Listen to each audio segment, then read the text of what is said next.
All right. I'll call the Washington Bruce Romeo Parks and Recreation Star Transportation Commission meeting to order Thursday, April 17th. It's 6:02 p.m. Stand for the Pledge of Allegiance.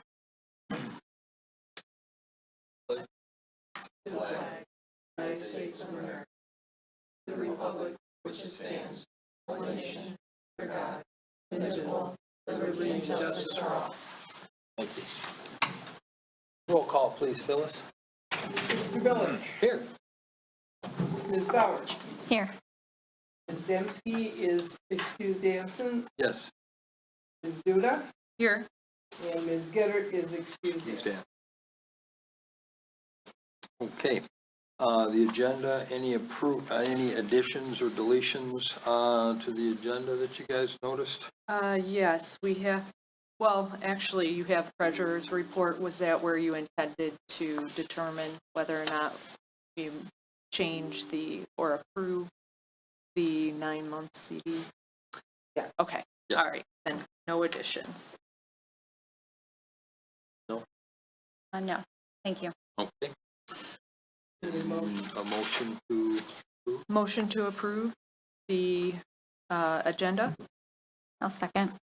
All in favor? Aye. Aye. Okay. Agenda's approved. Consent agenda. Minutes from the investment meeting, the regular meeting, and the special meeting, and approval of the payables, Parks and Rec and Star, and the treasurer's report. Now, that's not the treasurer's report you were talking. Okay, no. I'm not sure. That's why I So- was saying I'm not sure if that goes So there. so with the treasurer's report, the investment reconciliation, and then I guess I should make Oh, I lines gotcha. for you. I If gotcha. we wanted to review the reconciliations and then talk about making a decision. Okay, so should we discuss that?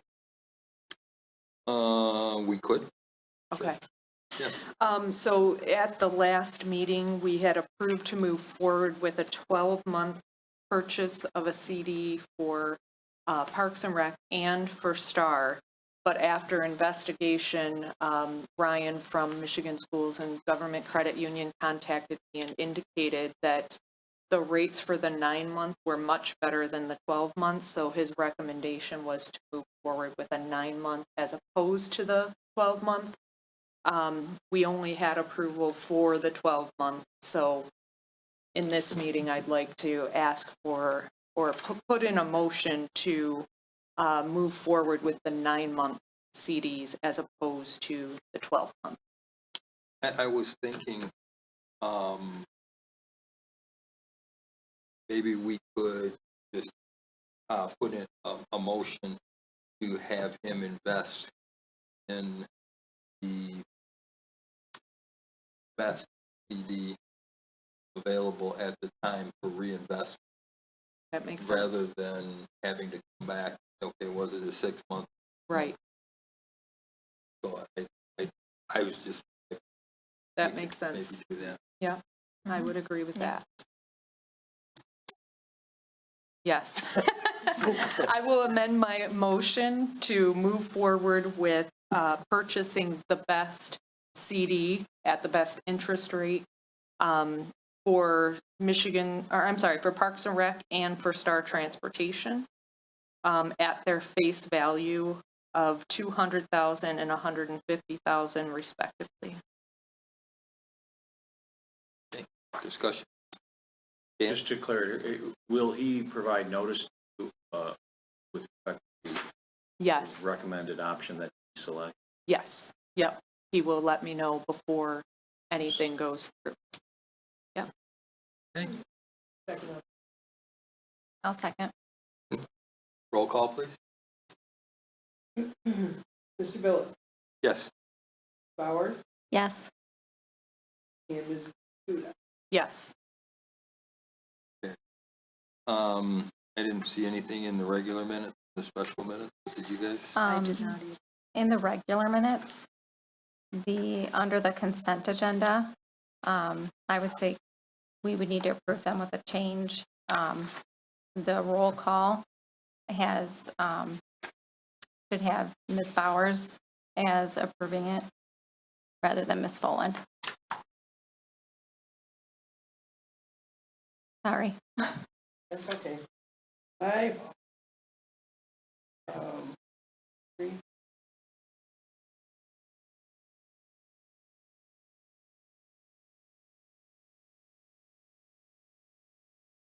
Motion to approve as amended?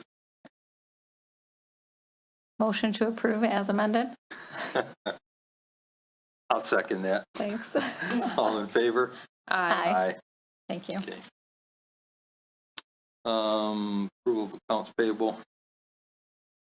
I've reviewed the accounts payable, and I would like to make a motion to move forward with approving accounts payable. I'll second that. Roll call, please. Second. Too fast for me. On a deadline.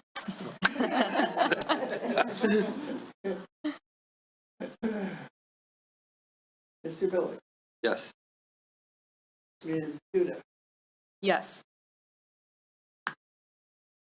And Ms. Bowers? Yes.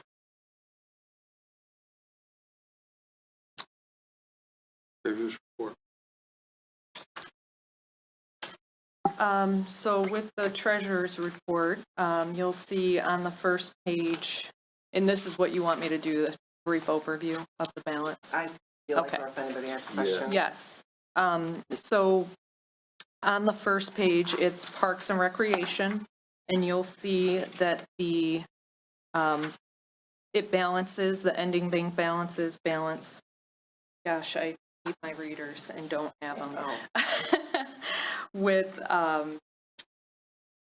so the assets and the liabilities balance at $3,496,041.06. And then for Star Transportation,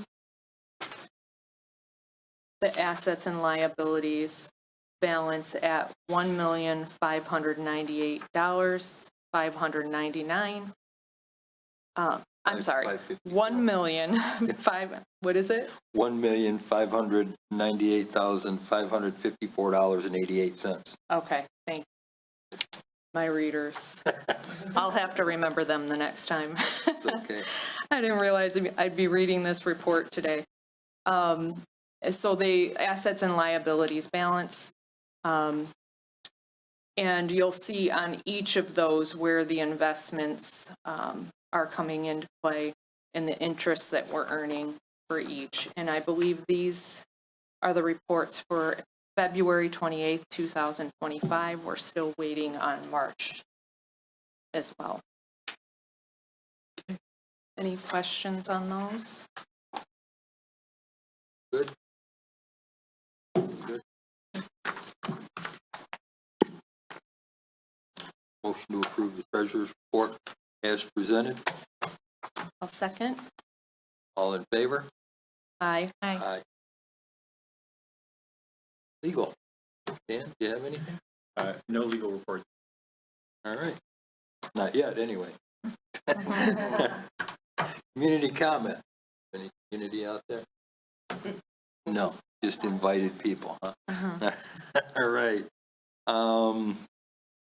That brings us to director's agenda. Clara, want to introduce our payroll and HR company review? Yes. So first I want to say, thanks for coming. But so tonight is really just an overview to meet the companies, try to figure out what we need so we can specifically make a bid and come back, send it to them, come back and look at the prices at a different time. So we just want to know, because I would really like to know, because I'm very new to the whole concept of payroll companies and HR companies. So I think I told each of you a little bit about how much payroll we have and the number of staff that we have and what we were looking for in HR with the employee handbook and the assistance with Policy. issues and policies, and whenever there is an issue, so that we can have somebody from the outside with the managers or myself or the commission help solve the problem from an outside standpoint. So with that said, I guess we'll go in order as I have them in here. So we'll go with Champion. Beautiful. All right. Got some stuff for you guys. Pass it out. I heard 6 was the good number. So I went Well, with yeah. 6. I was like, I didn't know. Normally, that's our field. Yeah, that's around. Thank you. So in here, you're going to find that one pager. My business card, tentative proposal, and our client service agreement. The majority of implementation documentation. Yes, well, actually, I'm not a member. Well, I got extra if you want. Oh, grab an extra. Okay, yeah. Well, I hadn't accounted for your Just so I snakes. have, Yeah, oh, okay. I knew that. You'll need one for the minutes. yeah. And then that nice little presentation, that is just a little bit of a deeper dive into Champion PEO. If you do scan the QR code on that one page at the bottom, it'll take you to our digital interactive presentation, where you'll be able to dive a little bit deeper into our resources and partners and all that. Beautiful. Dan, would you like one? If you have an extra, Look at that. appreciate it. Beautiful. All right. I assume here. Yes. Awesome. Well, I'm going to do my best to keep this under 10 minutes. As we all know, this type of industry can get complicated if you're new to it. So part of our jobs is to simplify that and compartmentalize it, make it a little bit easier to digest. So to get started, my name is Matthew Smith. I am the CEO and Director of HR for my family's business, Champion PEO. We're located right down Mount Clemens. And before I get started, I just wanted to say a special thanks to the Washington Bruce Romeo Parks and Rec and the Stars Transportation Commission. Boy, that's a mouthful, and I memorized it. So really, honestly, thank you for the opportunity. A special thanks to Clara for the invite. I'm really, really glad to be here. So before we get into services and how we service our clients, a little bit of background. Me and my father started this company back in 2017 with the sole purpose of giving back to a state that has given so much to me and my family. Coming from a family of entrepreneurs, we have been privileged to not only just be born and raised in such an amazing state, but have the opportunity to help streamline businesses and talk face-to-face with employers and employees to see how we can manage that work-life balance and make things a little bit easier for them on all levels of employment. So today, we are actually operating in 6 states, but our roots are deep, deep, deep in Michigan. So some of the industries that we work with, municipalities, nonprofits, we have a lot of clients that have the really exact same kind of mission that you guys have in regards to what you do and how you do it. When you service a type of industry like yours, you really got to look for personalization and customization.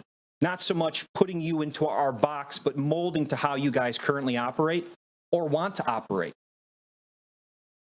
So what is a PEO?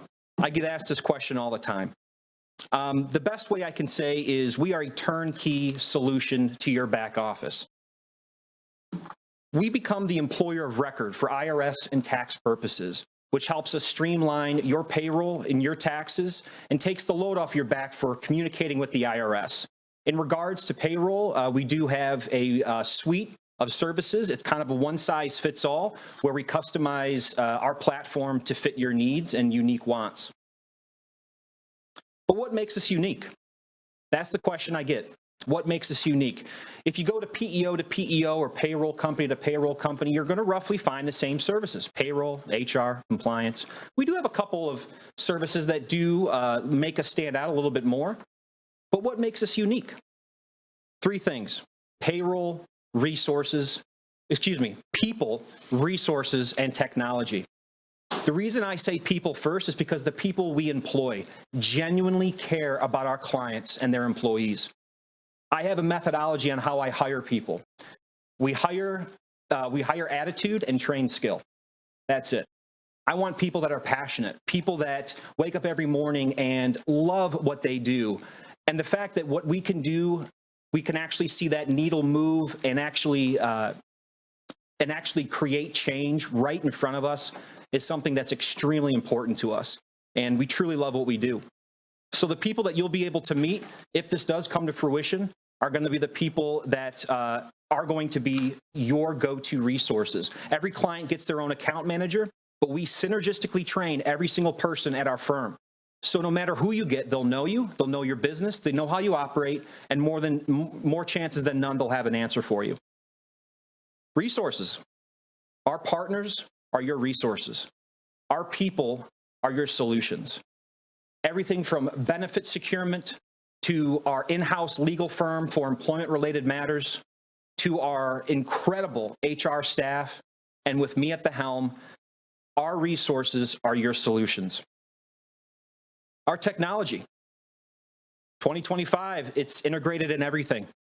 And we wanted to make sure that we partner with someone who can mold to how we personalize our services. And we sourced it out through Pro Software. They are a company based in Houston, Texas. And they have built our HRIS system, our Human Resources Information System. And I'll go into a little bit about that. So user friendliness, customization, and personalization with that concierge white glove touch of service, where regardless of how you operate currently or want to operate, we'll be able to meet and exceed those expectations. So, services we offer. I can compartmentalize this pretty easily. We have a one-size-kind-of-fits-all, even though it's personalized and customized to how you want it. These are the services that are included in our core services, which are payroll, HR, compliance, and legal.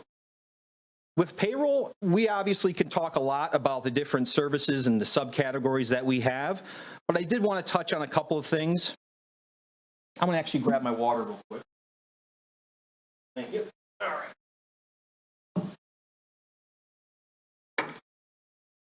Oh, that's great. All right, much better. I was dying there for a sec. Okay, payroll. So everything from direct deposit, it's absolutely turnkey. It really starts with our implementation process. Those first few meetings and discussions, we find out exactly how you want payroll ran, whether it's you want direct deposit, or we have a pay card solution too as well for the employees that would prefer that. Or obviously we have paper checks. We typically use those for one-offs or emergency situations, but we do have the capability to mass print paper paychecks if need be.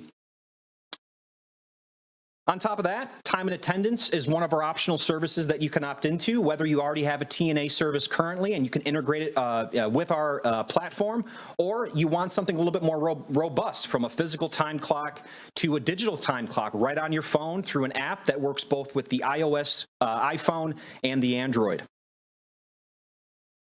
Building on top of that, everything from PTO tracking to compliance with local, state, and federal laws, like the new ESTA law, the Earned Sick Time Act. Boy, do I know that like the back of my hand. We've been working on that since July, and February could have not come any sooner. And that's been an incredible eye-opening experience for our clients, seeing them react to a law that a lot of people didn't like. But we were able to work with our clients and either merge that hybrid style with their current PTO, or create a PTO policy if they didn't have one. So approving payroll approvals based on how you want your hierarchy set up in our database. Every employee will have their own portal, and based off of authorization, you'll either have your portal to look at or more of a bird's eye view, whether it be a manager, director, full-time or part-time employee. You'll be able to track and print customized reports, and also resources that are available to everyone, which is our library of forms and policies and SOPs that we currently have that you can choose from, or if we don't have it, we can create it for you from the ground up. Now, moving on from payroll and time and attendance, I want to talk a little bit about HR and compliance. Now, being a director of HR, I can talk about this until the cows come home. But HR, what I like to really stress is we are an open book, open door policy, I should say, where we can be as hand-holding or as fly in the wall as you like. When it comes to HR, whether you need constant HR counseling, whether it be in person, virtual, or over the phone, we're there for you. We are proactive when it comes to compliance pieces in HR. We're all about documentation. So we want to make sure that those resources are at the tips of your fingers. We have a support hub that you can go to online where all of our resources, forms, white pages, SOPs are right there for you with an explanation. Plus, you can download it. They're all digitally fillable, which makes it a little bit easier to make sure that managers, directors, and people that need to document a meeting, a write-up, or a training have that right there for them.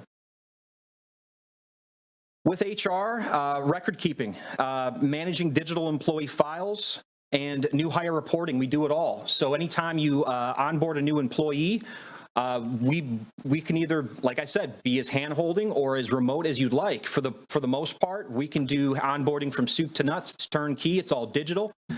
Since we throw out a link to our new employees, we'll be able to see their onboarding from the back end. So if they ever come into an issue where, for instance, they're filling out an I-9 and they're having a little bit of trouble, support is right there. Whether it be calling your account manager directly, calling our company directly based on department, or submitting a ticket to our system. We answer tickets within the hour, and usually they're solved within the day. Lastly, legal support. So this would be the last compliance of the core services that we provide, which is legal. We have an internal law firm. It's my father's law firm, the law firm of Michael J. Smith and Associates. He's been a lawyer for over 33 years. He is one of the most renowned law firms in Michigan, and they share the same type of boutique concierge type service that we provide. So it really goes hand in hand.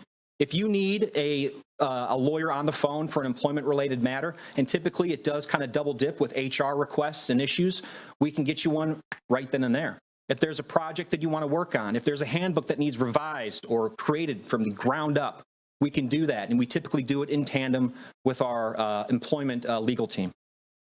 So pro bono, completely included, anything from employment-related matters to reviewing legal documents or creating legal documents. So that makes up our core services. Every client gets them, and building on top of that, we have a la carte options or services for growth. Typically, I like to say they're light switches. You can turn them on and off whenever you like, depending on what you need, whether it just be kind of exploring options or actually diving right in. Workers' compensation administration, employee benefits, and recruitment. So workers' compensation, whether it's a new company coming on board, a Champion that doesn't have a comp policy yet, we can procure and administer that. Or if it's a company that currently has a workers' compensation, we can include that right into our master policy. This gives you priceless benefits, the main being complete risk transfer. For workplace injury, slips and falls, we have a step-by-step process that basically takes that completely off your shoulders, and we administer it from point A to point B. Everything from follow-up with the carrier and even following up with the employee themselves. Employee benefits, health, dental, vision, and a bunch of other supplement benefits that you can choose from. Whether you currently have your own or you would like to source options, it's just one discussion away. And it's not, and I want to stress this, when you talk about benefits, a lot of carriers and a lot of firms, they'll source out solutions and they'll just kind of throw it over the fence. Our high touch aspect and boutique type of approach is mainly for not only making sure that you have peace of mind, but education too as well, whether it be educating you guys on the options that are available or educating your employees on what options that the employer chose. Lastly is recruiting. We started this service about 2 years ago. It's been taken off like a rocket. We do high-end, high-touch recruitment. Everything from sourcing out applicants, sponsoring job ads, and putting each qualified candidate through a 15 to 30-minute screening, which is recorded. So at the end of the week, you'll receive applicants, depending on positions and how much you need, with an executive summary, a recorded screening video with customized screening questions that either you choose or we come up with together. So that makes up our services for growth.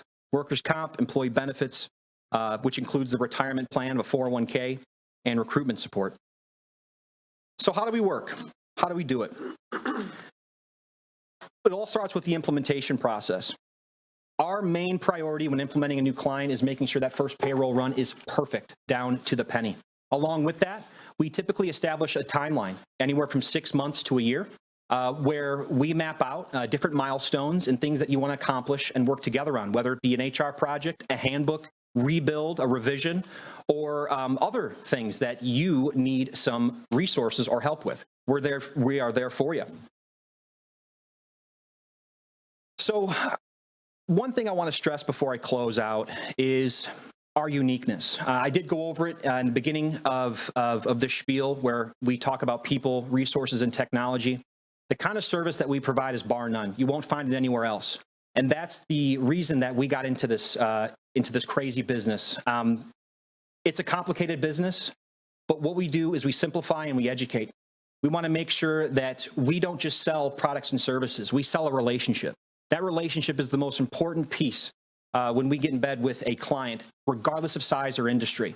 Strengthening that relationship and making sure that there's transparency, honesty, and integrity all round up into communication is our most important priority. It just so happens that that relationship has products and services intertwined. So once again, thank you guys so much. I truly appreciate your time. If you guys have any questions, I'd be more than welcome to answer those for you. I just have one. So is the only option, if we were to sign up with you, the only option is to be a professional employer organization agreement? Correct. Okay. Correct. Is there any, I don't know the answer to this, maybe Dan does, but is there any legal issues associated with that, since they would become the employer of record from a government standpoint? Is there any issues? If I may, Clara, I did send you a couple of clients that are very similar. One that's literally a mirror to what you guys currently do. And the director and president are more than welcome to talk to you as well. What I found out was, one, absolutely, from a legality standpoint, 100% legal to become the employer of record just for payroll and tax purposes and communicating with the IRS. Everything else is basically just tagged into our service agreement, where you get the HR, the legal, the compliance, and all the other services wrapped up. You guys, funded, nonprofit, funded by grants. Typically what we found with these types of industries is you need customization when it comes to reporting. Certain grants pay for certain things.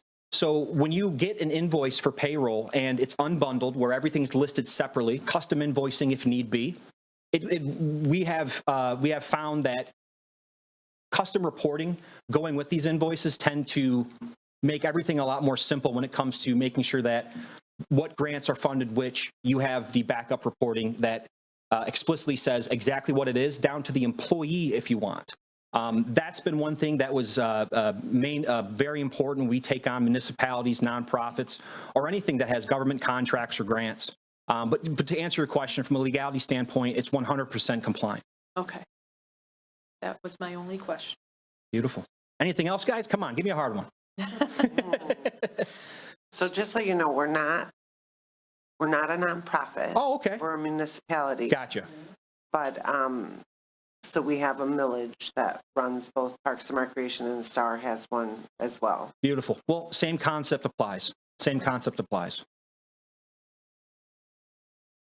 All right, guys. All Thank good? you. Thank you. Well, thank you so much. No problem. You guys ready for me? Sure. How are ya?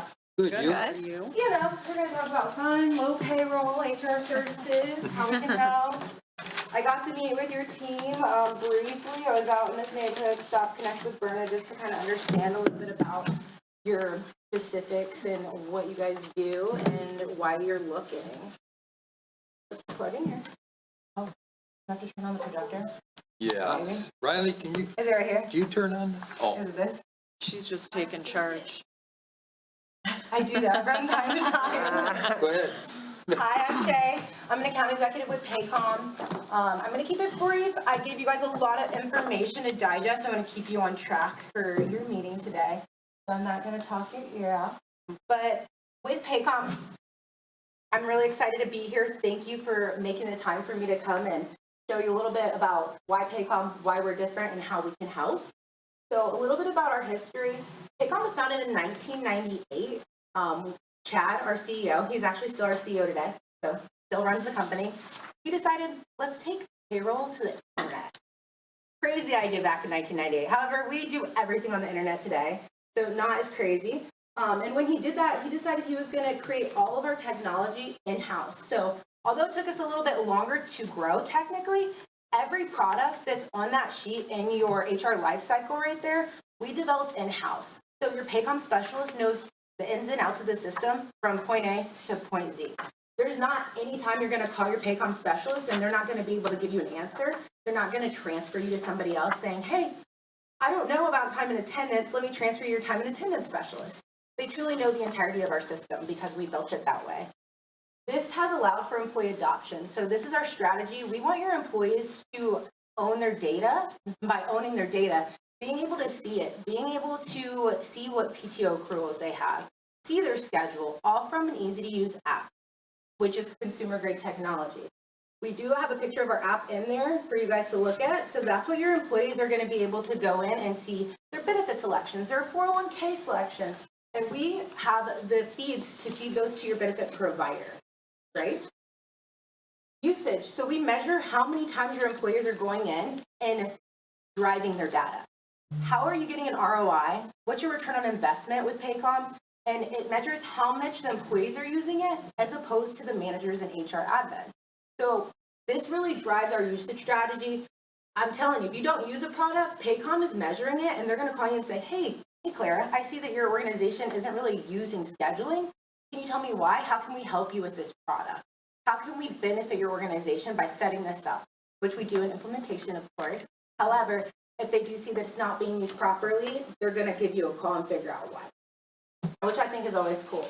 And this boils down to our strategy, our better employee transaction interface. So having the employees drive their data, because who knows their data better than them? I mean, I can't tell you the crazy story. I had Achilles tendon surgery last year. I always think this is crazy. And this is when I was with another organization. My HR manager put my birthday as 10/15. News to me, but my birthday's 10/18. So when I went to go get my pain medication, I was unable to because my birthday was inaccurate. So if I would have been able to see that and change my birthday in Paycom, it would have fed to our benefits provider. It would have updated, and I wouldn't have any issues with that. And also we have what's fun is Ask Here within our app. So say I'm an employee and my schedule doesn't look right, and I want to reach out to my manager.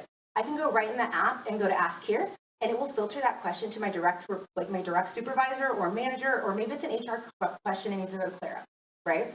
So that's how we can set that up for you. So this allows for automated decisioning, meaning we have AI built in. So PTO policies, accruals, maybe you have a blackout period where you're super busy and nobody can take time off. We build that into your system. So if your employees are going to request a day off and for some reason, you just have so much going on within your organization and you need all hands on deck, Gone is going to tell them, hey, most likely this isn't going to be approved.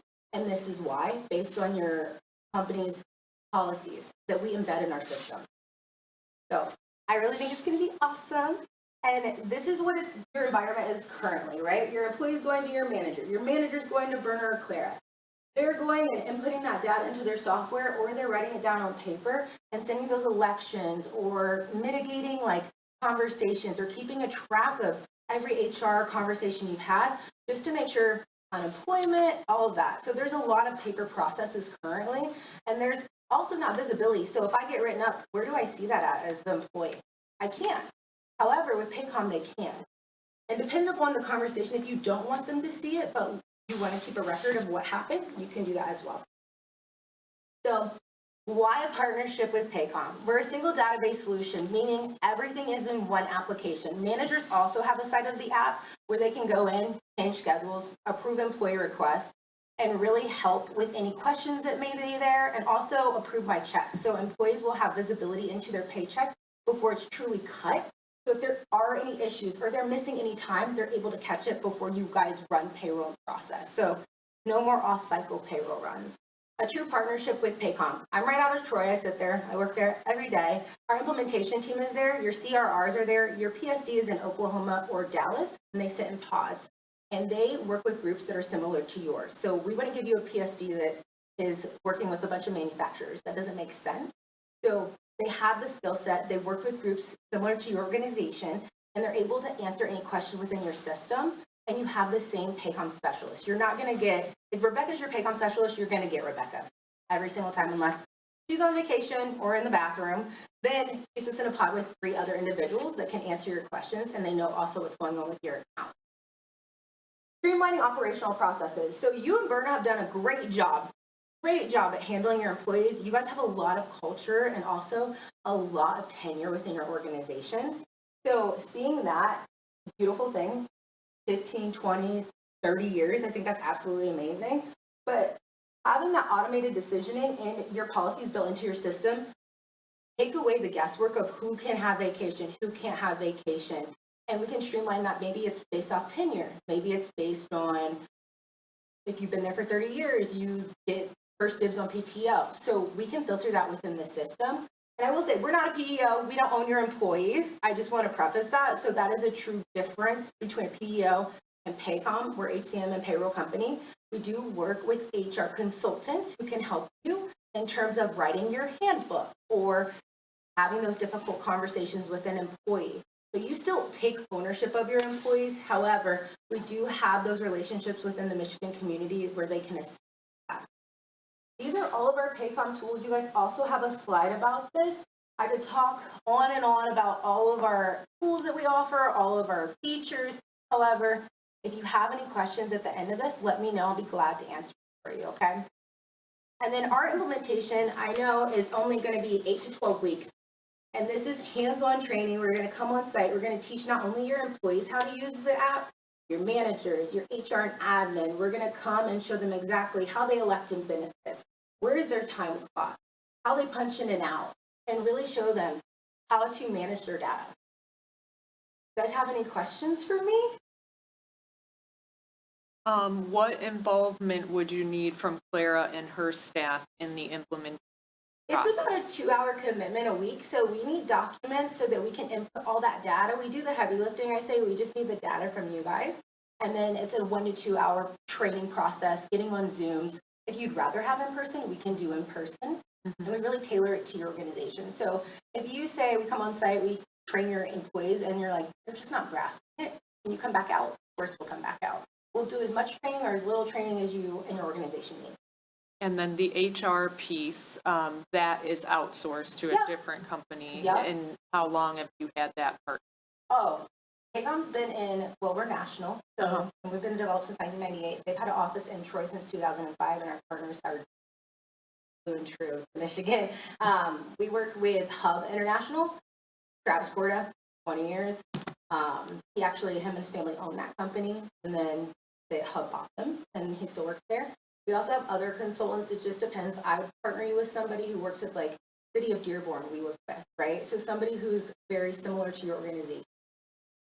I've met Travis. He's so nice. He's the best. Yeah. He was just in our office a couple weeks ago. Okay. You guys have any other questions? Any, like, system questions, functionality questions? I know I put a lot of information in that too. Also, we're SOC 4 in terms of protecting your data. So we work with a lot of government facilities because security and data is really Right. So. Clara, since the app is so, I mean, I'm sure it's easy to use. I actually have it pulled up on my phone. I'm going to pass it around for you guys. But I'm just curious, do you anticipate any of your staff having issue, or are they all pretty tech savvy and So I able would to? think that Really easy to operate. Everything You can play in will- it, do whatever you want. And then the manager I think- interface is in the same app, so they can switch because managers are employees too. We didn't want them to have 2 separate keys to do managerial tasks and then their employee tasks. So it's all with. And can the app be accessed through a computer as well? Yeah, or only? yeah, I can pull it Okay. up on my computer. I if was you'd just like curious. To see it. we do have some staff who are not, And those are the ones we tend to work with a little bit Yeah. longer. So if but they have, Yeah. smartphones. they'll and learn. Just It takes a minute, time. and I shouldn't say them, because it could be me, but, but those people who don't, but I think that there might be somebody who won't want to put it on their personal Yeah, cell phone, and they so can then it access would it on just the be at the laptop. computer at work. Yeah, Yeah, okay, that's not a problem. So, Then you guys can keep playing with that. That's totally fine. okay. Yeah, it's fun. And then HR admin, I will show you guys that in a later time, but how to process payroll. we cut down on that process, especially with in-house groups by 70%. So we're gonna have this class. He says, yeah, And I'm curious to see.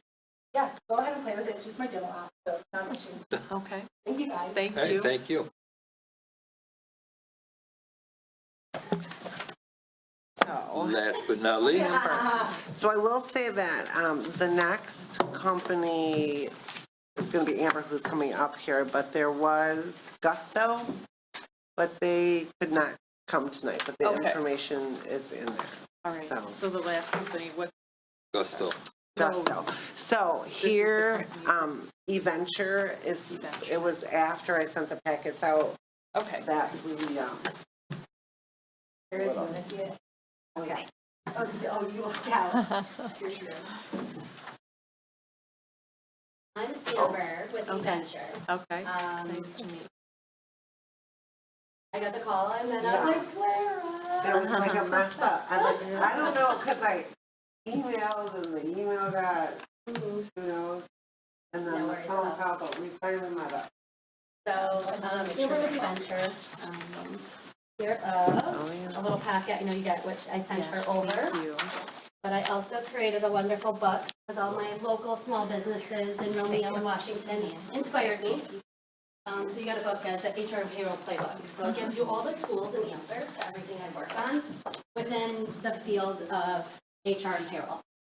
So I started the company 7 years ago. I am a local resident to to Bruce. I'm a mile up the street.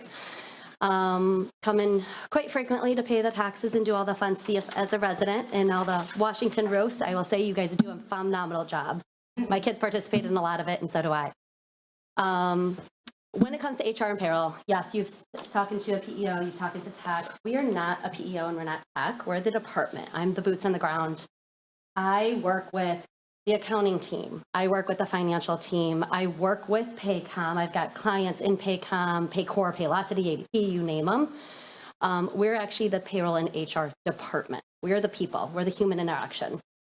The difference is I am coming to the board and saying, let me save you cost at the very bottom line. I'm working with their financials. I'm working with the accounting teams and seeing how we reduce the cost, the labor hours, the technology, what we can utilize out of technology, what we can utilize out of the people that we have, and then understand if someone is current processing payroll, if someone is not, maybe it's an accounting staff, usually with municipalities, it's accounting staff that's doing the payroll activities, which then as you guys heard with the new Earned Sick Time Act, everyone went into frenzy. We were like, we're not touching this because we know it's going to change 7 more times, if not many, at the very last hour. So we didn't start implementing. We planned, but we didn't touch it until we told all clients, don't do nothing. If anything, it's going to change 20 more times. We're not touching it. We're not wasting time.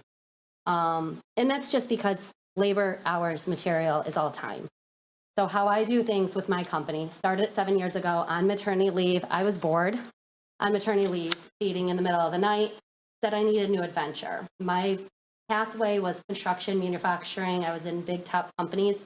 I was on the side of the table you guys are on, signing $10,000 recruitment fees. I was signing $120,000 software fees. We had a huge UKG software, really expensive. So I was on the other side of the table. I hated it. I had a certain budget. My boss, who was a character in all my stories back then and also in my book, was a CFO. Every time I went to him, he told me no. No, we're not spending money. No, we're not doing that. No, no, no, no, no. So my inspiration to the book was for everyone that told us no, that we can't do something or can't not do it, we're going to overcome that. We're going to overcome without having to spend the costs and do what we do. How I set the company up is a department. We're boots on the ground. Why I say that is we have everywhere we start growing. So we're in Florida, we're in Ohio, we're primarily in Michigan. I've got 4 associates local into our little Macomb County. Everybody else is West Side. So we start growing in our referral base. So we get the call to action to say, hey, what do you do? What can you help us with? How I do an intake is really, I go in and see myself personally, because I like watching it become a well-oiled machine with less cost is what I like to do, because I don't want to spend money, nobody's money. So I'm an ask backwards business owner, to be honest. I go in and I'm going to assess what technology you're using, who are you using. I'm going to beat up the Paycoms and everybody. I'm going to say, let's get the best of the best. Let's only pay for what we're using, kind of what she said. Let's use what we pay for and go from there. But then also too is who's processing your payroll? Do you have a backup plan on who's processing the payroll? We just took a client with 1,000 employees, a big client, our only big client, because we're primarily under 100. It was like 70 something hours. And we can say just this last payroll or March, we got them down to 19 hours. Again, yes, our agreements kept going down. We launch a phase 1, which we know the first month is usually a little bit more labor hours. And then the second month and the third month go down and down. So in our agreements, yes, there's the language because we have wonderful attorney friends that say we have to do certain things. But then I scratch them out because it's like, no, we don't have to keep this because in 12 months, it's not going to look like when we first walked in the door. So when we do our engagements and our scope, it's fluid. You know, the fun stuff, the fun part is I can change it at any point to fit what the business is and needs. On the HR consulting side, we want to do the proactive side so you're not having to call the lawyers and spend the money that the lawyers have to say, what do I need to do with this new FMLA law? What do I got to do with this? What do I have to do with this new earn sick? We work on planning and executing it, but then also training the managers and being that what I call a phone a friend, where you look us up on all social media. It's a phone a friend attitude. So call us. 1, when you need us, but 2, we're always going to be there to help support. We staff it as a department. So from an HR payroll admin to the director and then myself, the executive on health and safety, OSHA compliance is where I come in. I still am boots on the ground. I just processed payroll today and ended at 5:30 and ran over here. So we end up getting rid of our office. We don't have an office. We have a co-working shared office arrangement with a Bamboo. It cost us $3,000 to rent an office in Macomb Township, and it was all overhead. So again, it's like we were never there because we're always either on site or we're always remote. So I got rid of our office. We have a co-working shared office with Bamboo, which is in Royal Oak, Ann Arbor, and Detroit when we visit there. But primarily we're all remote. I'm right up the street, so the phone a friend is coming a mile in and saying I can help. Separate out of that, it's task driven. We're going to look at who's doing what tasks. We're going to look at what you have and then see where our fit is needed. So whether it's just piecemealed or we take over an entire payroll department structure. From an admin doing the clerical, what my goal is always to take the admin stuff that we have to do, the new hires, the terminations, the paperwork changes, and implement employee self-service. Implement as much as we can.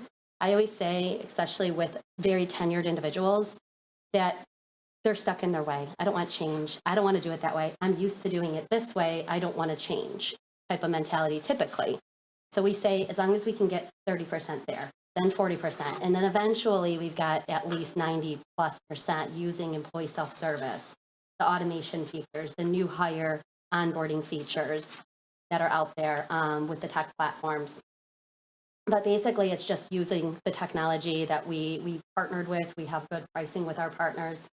And then looking at the actual tasks at hand that have to get done. You always say it's HR and payroll, but it's not really complicated. I've been doing it since I was in middle school. I got forced to be in payroll by my family-owned business. Not that I wanted to, but it's taken my journey there. I love it. Started it again 7 years ago, and we keep growing just by organic referrals, and then working with our communities. So little different style. We utilize the tech, and we partner with the tech to do the onboarding and the offboarding, but we're more of the department side. We like the labor law posters. The labor law posters would say, here's Amber Mayani. She is the HR director, chief people officer, whatever role we're holding within your company, we slide in and be that department. If you say, we need someone that knows OSHA health and safety, all right, Anna's going to be on your staff. You need training and development and organizational. This woman can breathe, succession planning, career pathing, all of that. That would be on your staff. We have just your typical administrative like functions. She's on the staff, and all the rates composite end up becoming your department. So it's really what level do you need from the admin level to the executive level. And we put your department like that. So it's the face, the contact, direct dial. There's not a ticketing system. It's our direct dials. It's our cell phones. My manager is going out on vacation tomorrow, our HR manager, and she sent me a message today, said, Amber, 2 weeks out. I messaged all the clients. They know I'm going to be out. So it's the same thing. It's like your own employee, because we're still acting. You got to get 2 weeks notification. Why doesn't your vendor and your partner give a 2 weeks notification?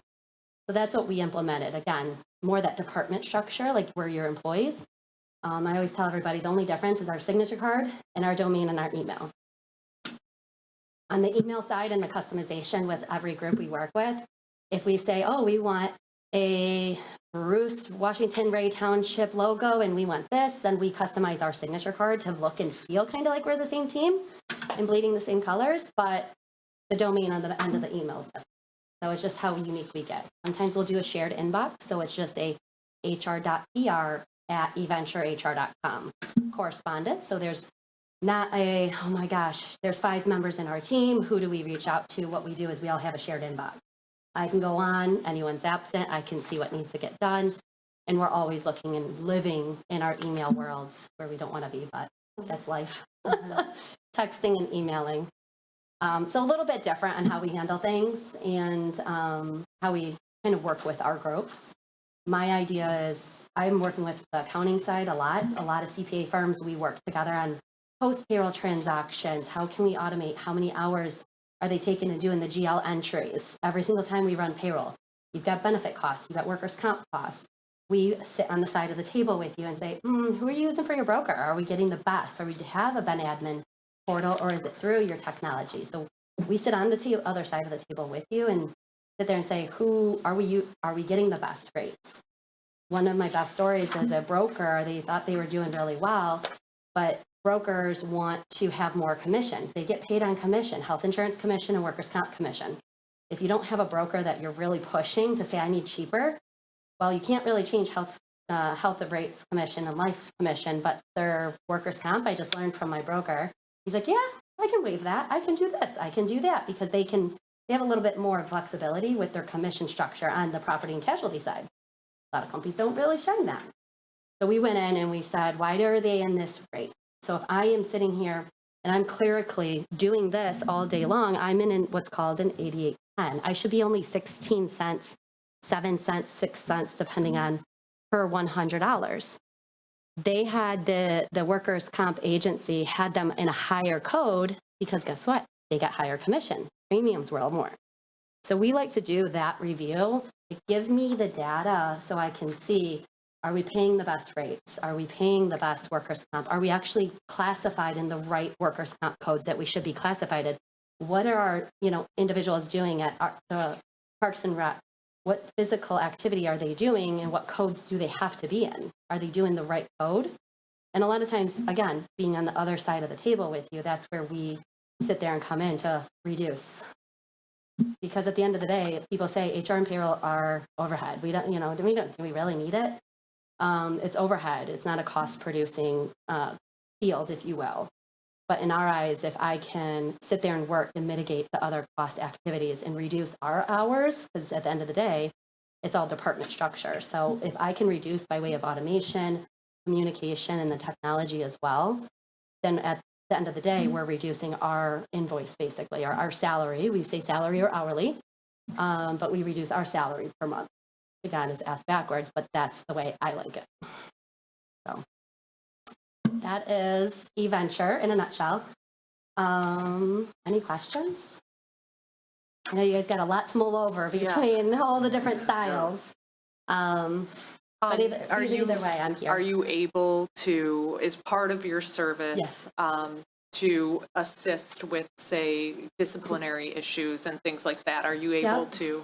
Yeah, so what with happens, depending on how you guys want to do it. So we have good cop, bad cop attitude. Mm-hmm. So a lot of times our HR manager, Jackie or Anna, there are 2 main ones.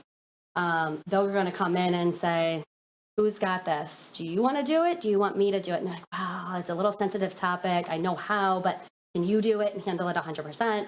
Then we call and get that call to action. We're like, hey, Gene Smith, I know this is a very an easy time, but unfortunately, we have to do a corrective action. I like to go all the way to the extent of a last chance agreement because I'm the sensitive one that says, I don't want to get rid of you, right? What can I do to not terminate you? You've already messed up. You've already did performance issues. You're not following what you need to be doing. Your attendance is god awful. I don't want to terminate. So it's like, let me try one more last chance agreement and let me try to do one more thing before I actually have to terminate you. So we kind of play the good cop, bad cop attitude because, I mean, every single one is sensitive, right? You could be at risk for a lawsuit if you say the wrong thing. You could be at risk of saying I'm discriminated towards because I'm under 40 or I'm over 40. So it really is working with either a company as a whole, or like you guys, or independently, certain managers need a little bit more hand-holding than others. Or so certain managers don't have the comfortability to deliver, how to deliver bad messages, how to have difficult conversations. So lately, actually, Anna and I were at this morning, we were actually at Main Streets delivering just a small group of local employers and saying, how do you tell your, associates, like, you're not doing well?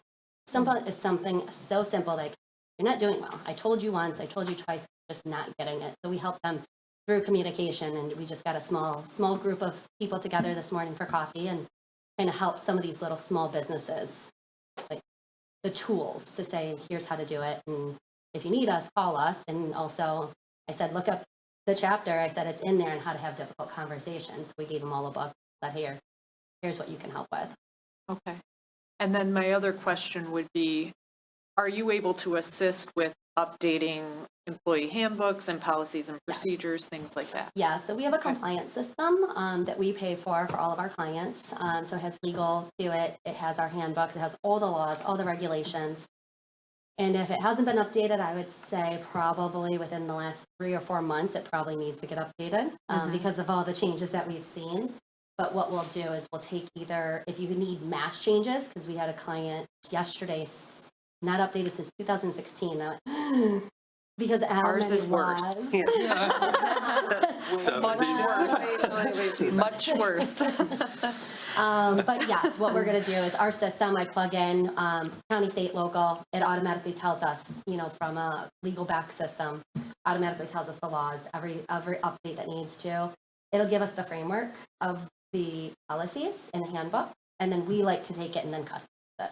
Okay. And put in your sense, your subject lines, your culture into the handbook. And then that way it's there. And then what you do is when you go through a mass change, either if it's a full mass change, we're just going to say, okay, here's a brand new handbook. And then if it's not, what we're going to do is say, here's an addendum to this and this and this. Typically, if it's older than the year, we just do a brand new handbook. We'll take some of the language you already have, snip it in, put it into the handbook style, and then do it that way. Okay. And then depending on software and technology stack that you have, a lot of the software you can plug it in and automatically ships them out. I'll talk for them, but ships it out and says, hey, here are all the agreements and everything that you need, and do that. And and then you get the electronic signatures and do it that way. So it becomes a little bit easier.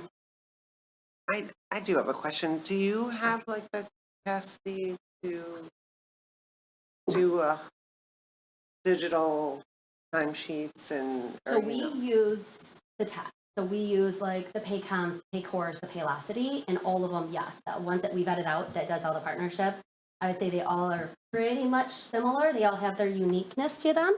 I can't speak on all of them, but they do all have their uniqueness. And every single one that we partner with have the automation tool, because the apps, I don't want to sit there and I have a local restaurant, 40 something employees, and every week it's a timesheet with written numbers, and you got to guess what, if it's a 4, a 9, or a 7.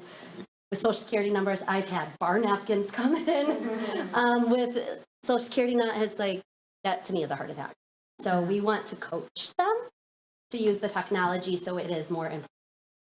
But it does say, I'm not going to say, it usually takes a little bit, especially those that are not on the tech side. It does take usually 2 to 3 months to get everybody's interested.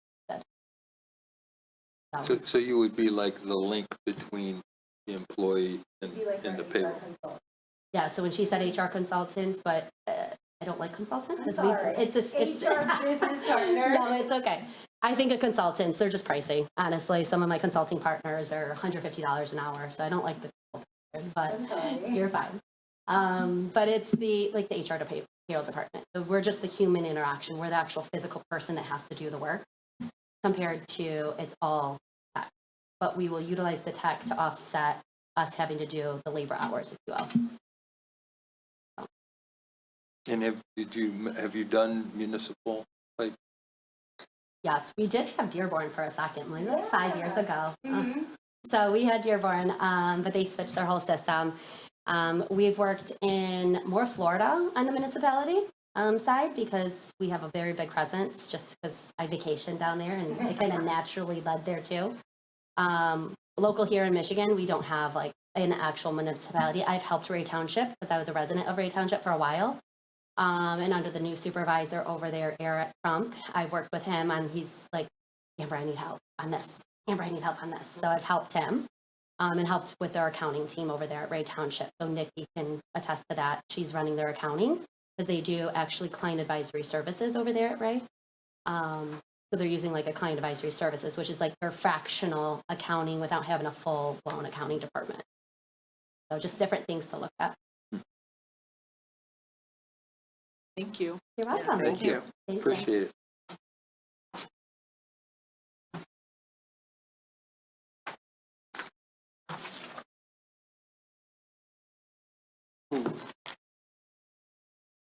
So then I think really the next thing we need to look at is what specifically do we want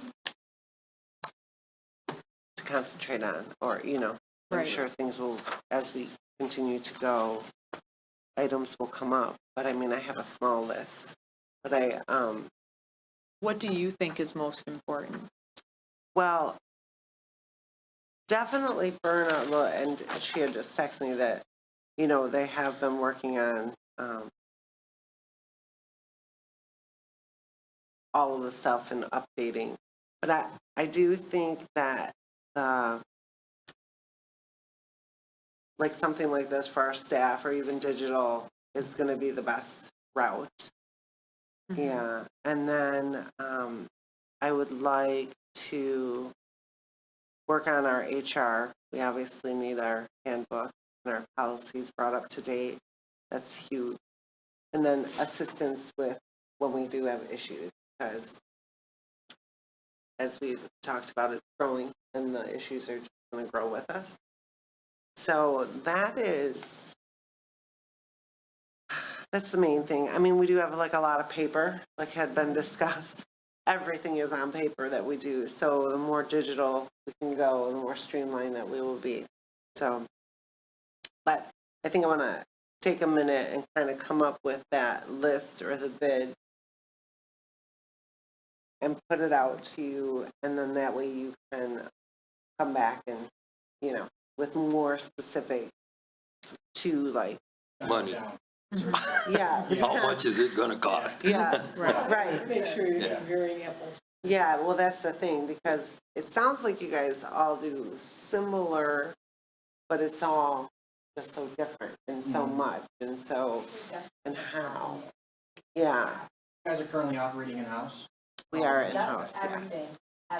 And I think what's incredibly important for all of you to understand is that there's multiple handbooks and they are very outdated, like not even in the 2000s. So Well, they that have was the last the major jotted update. updates Yeah, on it. there's some There's sticky notes in it, updates you and know. things, Sticky notes. but Don't get my hopes up. yeah. I love it. So I think there's been a lot of changes organizationally that are really important from an HR perspective. They went from 2 separate organizations to 1 organization, which I personally believe that means we should have 1 handbook, not multiple. And then we have seasonal part-time employees that, you know, all these, you know, things in this huge handbook don't necessarily apply to. So how do we handle those individuals? There's job descriptions all with varying outlines and things of that nature. I'm not sure that you guys really have people sign job Yeah. descriptions at the time of hire, so I think that's important, like just updating all of those kinds of things. So it's definitely important that we review all of it, and I think the paperwork side of it, the HR, the policy side of all of that Yes, is and that's- really important, because I feel like that will help resolve issues for you Yeah, moving forward. So Mhm. anything that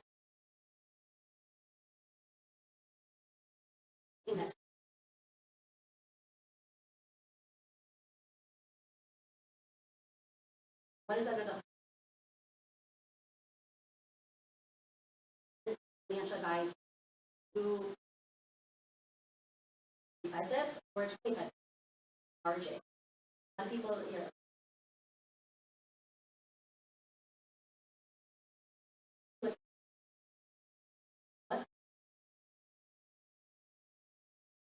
Those, and I just got a patient growing. They're now 8 years, and she's here's where you're at. Little check.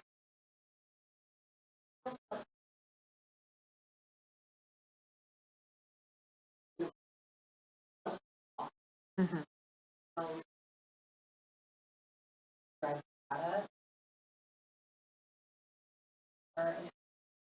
Going in and sometimes quick. I'll send it. It is literally get the mind. What do we need to be? right. Because sitting on the other side of the table, like, Yeah, whether it's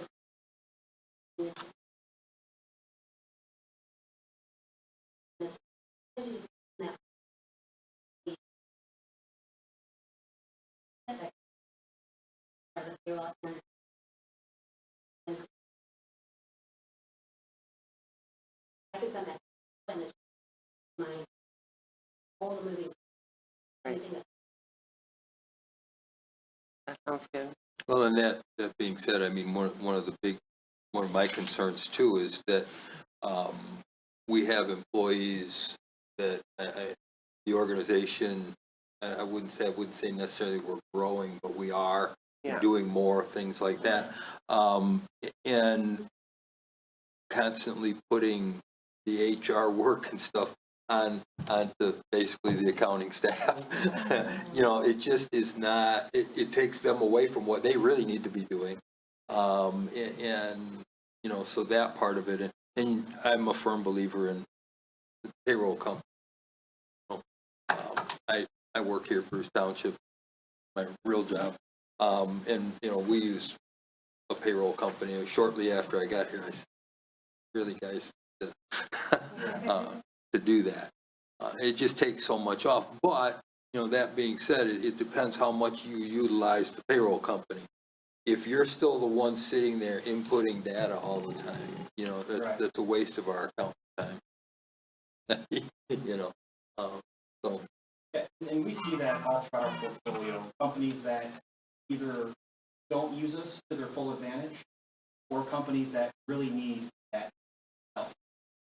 And the, being flexible and being malleable, I think, our biggest, that everything is, we don't outsource our HR. I'm the director. If you guys want people in here, in-house, actually working with the employees, whether it's onboarding, training, or ongoing support, or you have an issue, there's an altercation, you don't know what the first move is. Let us know, call us up, we can be here in a few minutes, or we can get on a virtual or phone call. And I'm really starting to feel like hand-holding, at least at the beginning, you guys might benefit from onboarding to training, and then ongoing support, whatever that may be, along with integrating specific projects, getting the most important and out of the way in the interim, such as handbooks, being over ESOPs, policies, and things of that nature. But you guys hit the nail on the head.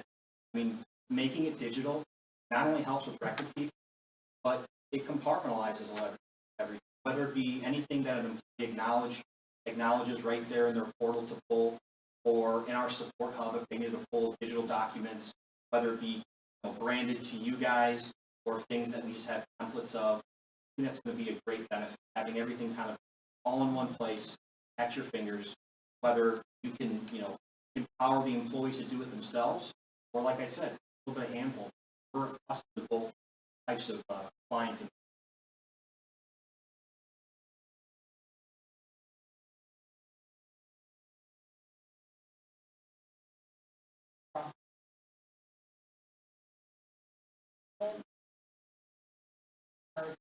Our app as well, not only in Facebook, but have your document.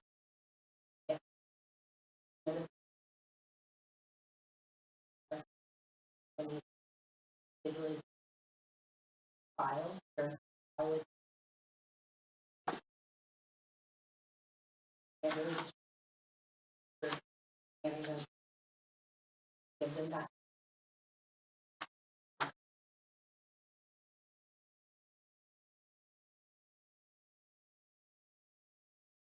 Thank you very much. And I Yeah. know you had mentioned, you do recruiting as well, and I think you do too. Did I read this correctly? It's $500 to...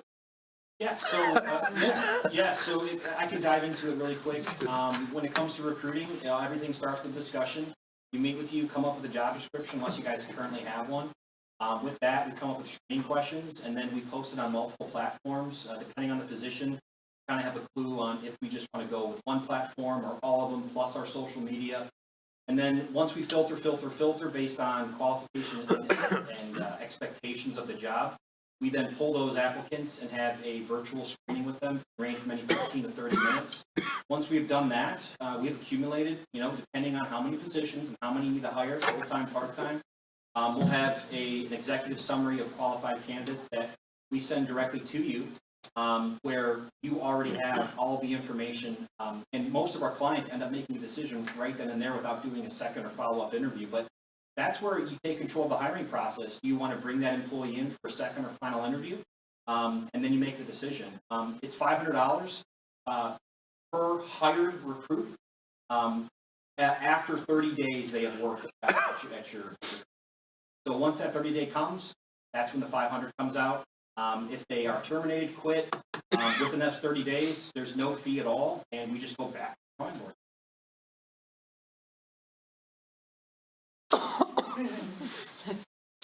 Someone's gone. One thing I wanted to stress, PEOs don't own the employees. We don't own the employees any more than Paycom, Paycor, ADP does if they're doing. Specifically PEOs, the reason why it's constantly get that, because it's really hard to hold a candle to a PEO.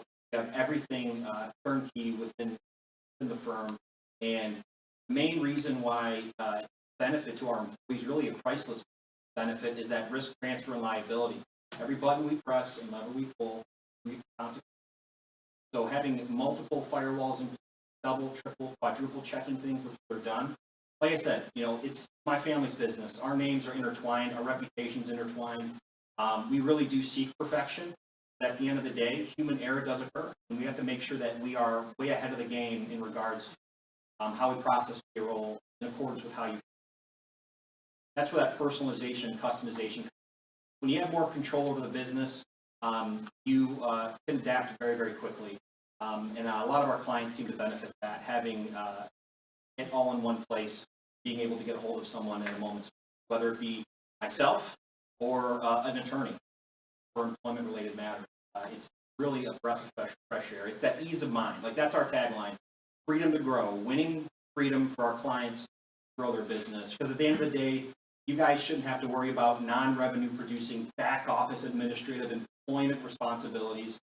Offshore that to a team of professionals that just so happen to be right in your neighborhood, and you can focus or refocus on what truly matters: employee culture, and growing your business, and really establishing some concrete policies that really do improve the culture within your business. And a lot of companies are starting to refocus on employee culture, not just job descriptions, expectations, job duties, really a cohesive team. The better the morale with your business and your employees, just the better you'll operate, the larger you'll grow. Growing pains become a lot easier. That's truly our purpose and why me and my father started this company.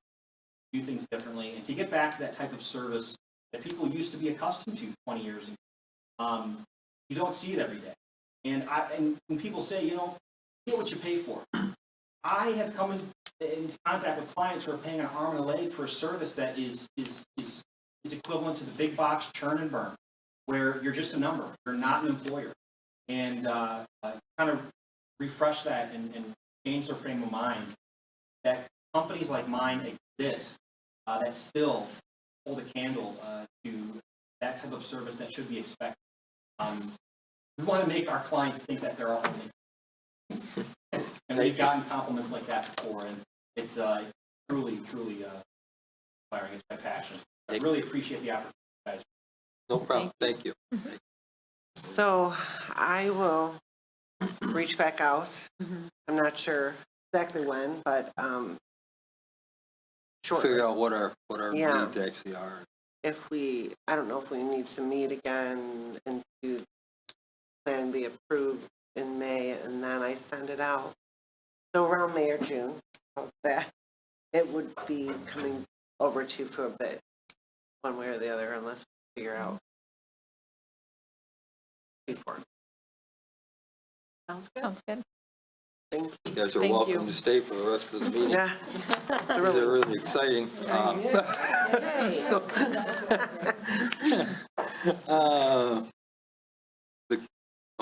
I don't want to steal your thunder, Claire. This is your time. Oh. Commission you can seal member it. approvals, Bruce Township last night, reappointed myself and Pam as commission members. Me for 3 and Pam for 2. Okay. And Donna did not need to be redone because she was appointed last year, so she's got another year.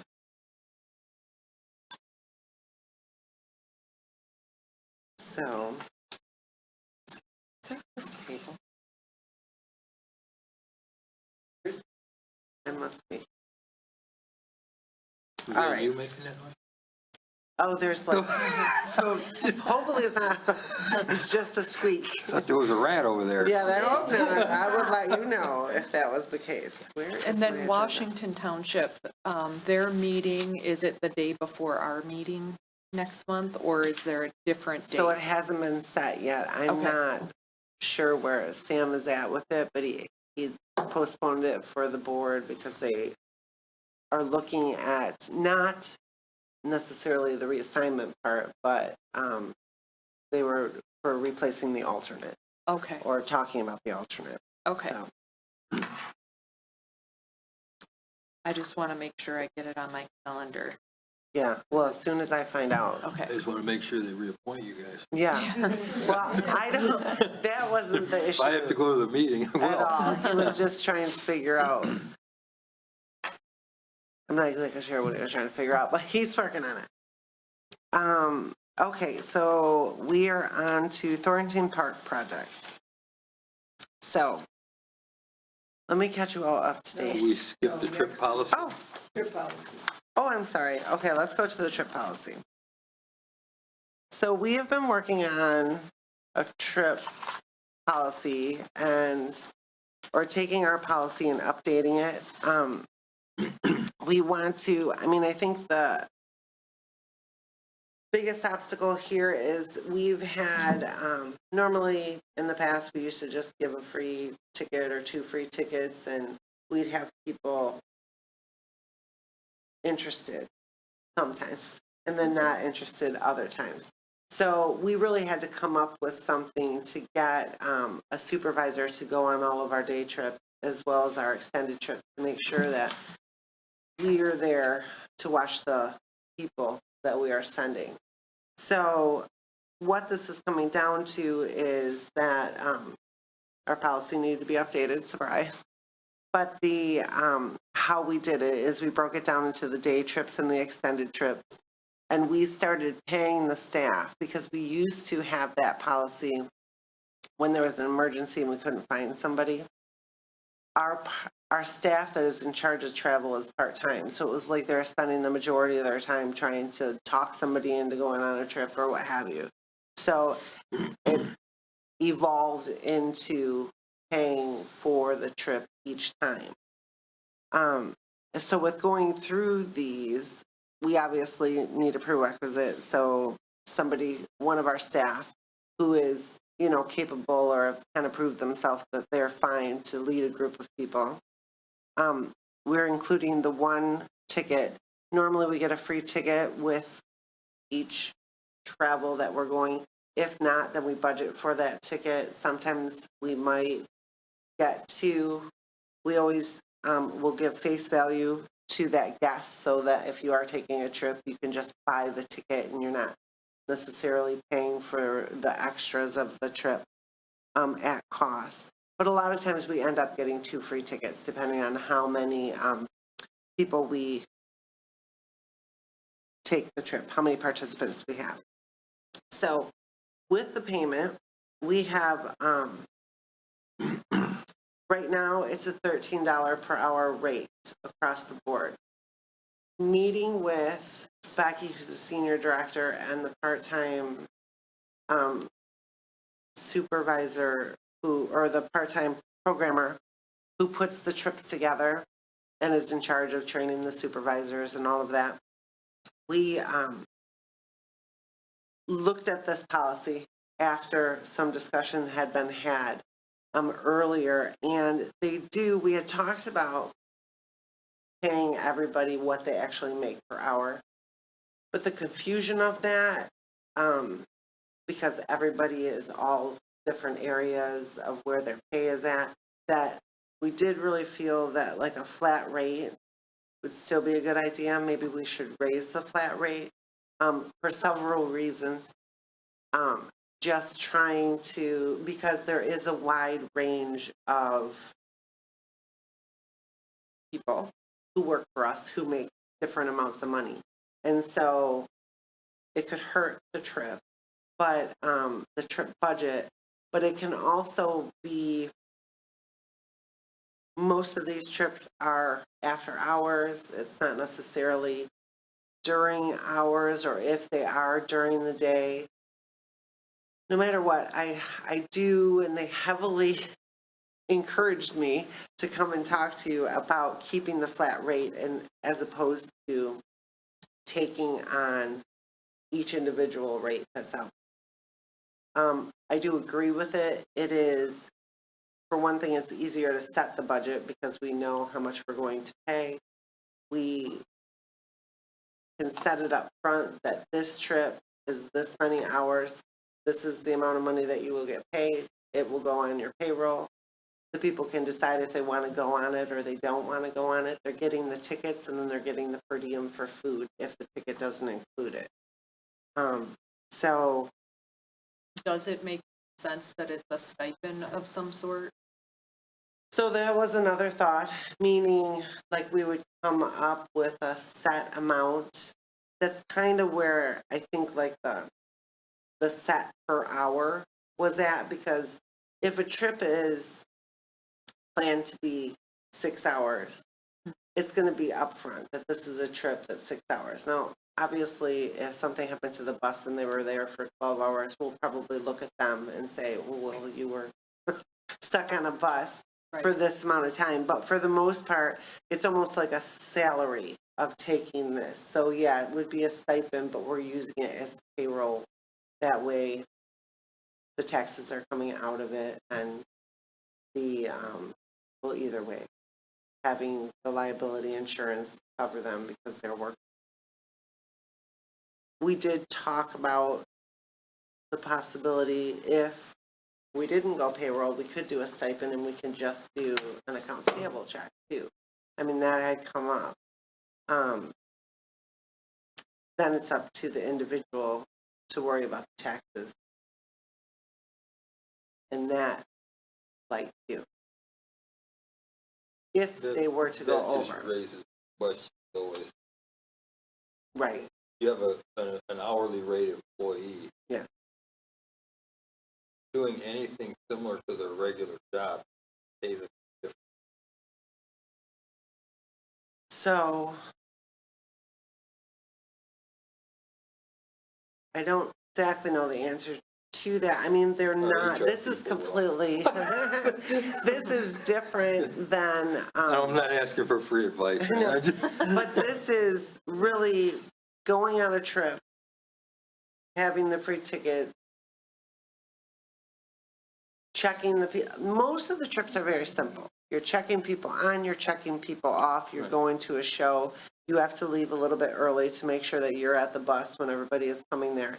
But, you know, for the most part, they're there supervising. So it would be really hard to compare who goes on the trip because their jobs, each Yeah. one of them are Maybe different. someone can She's offer ready to some answer. advice. What? What Go you got? for it, Ann. So Yes. talking about different views, like also and non travel and expenditure policy are Yeah. know that all the different look which ones are the casino or where Yeah. we're going. But there is different ways we can which is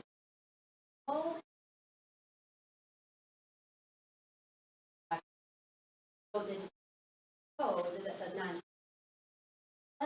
if you truly are like expenses. You also have a way of compensation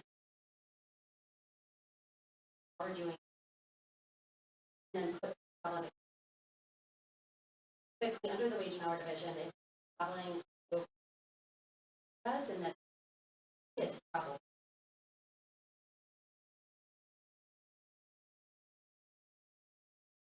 What? And then, yeah. But you can do it in an IRS way that is on it's the whole trip policy.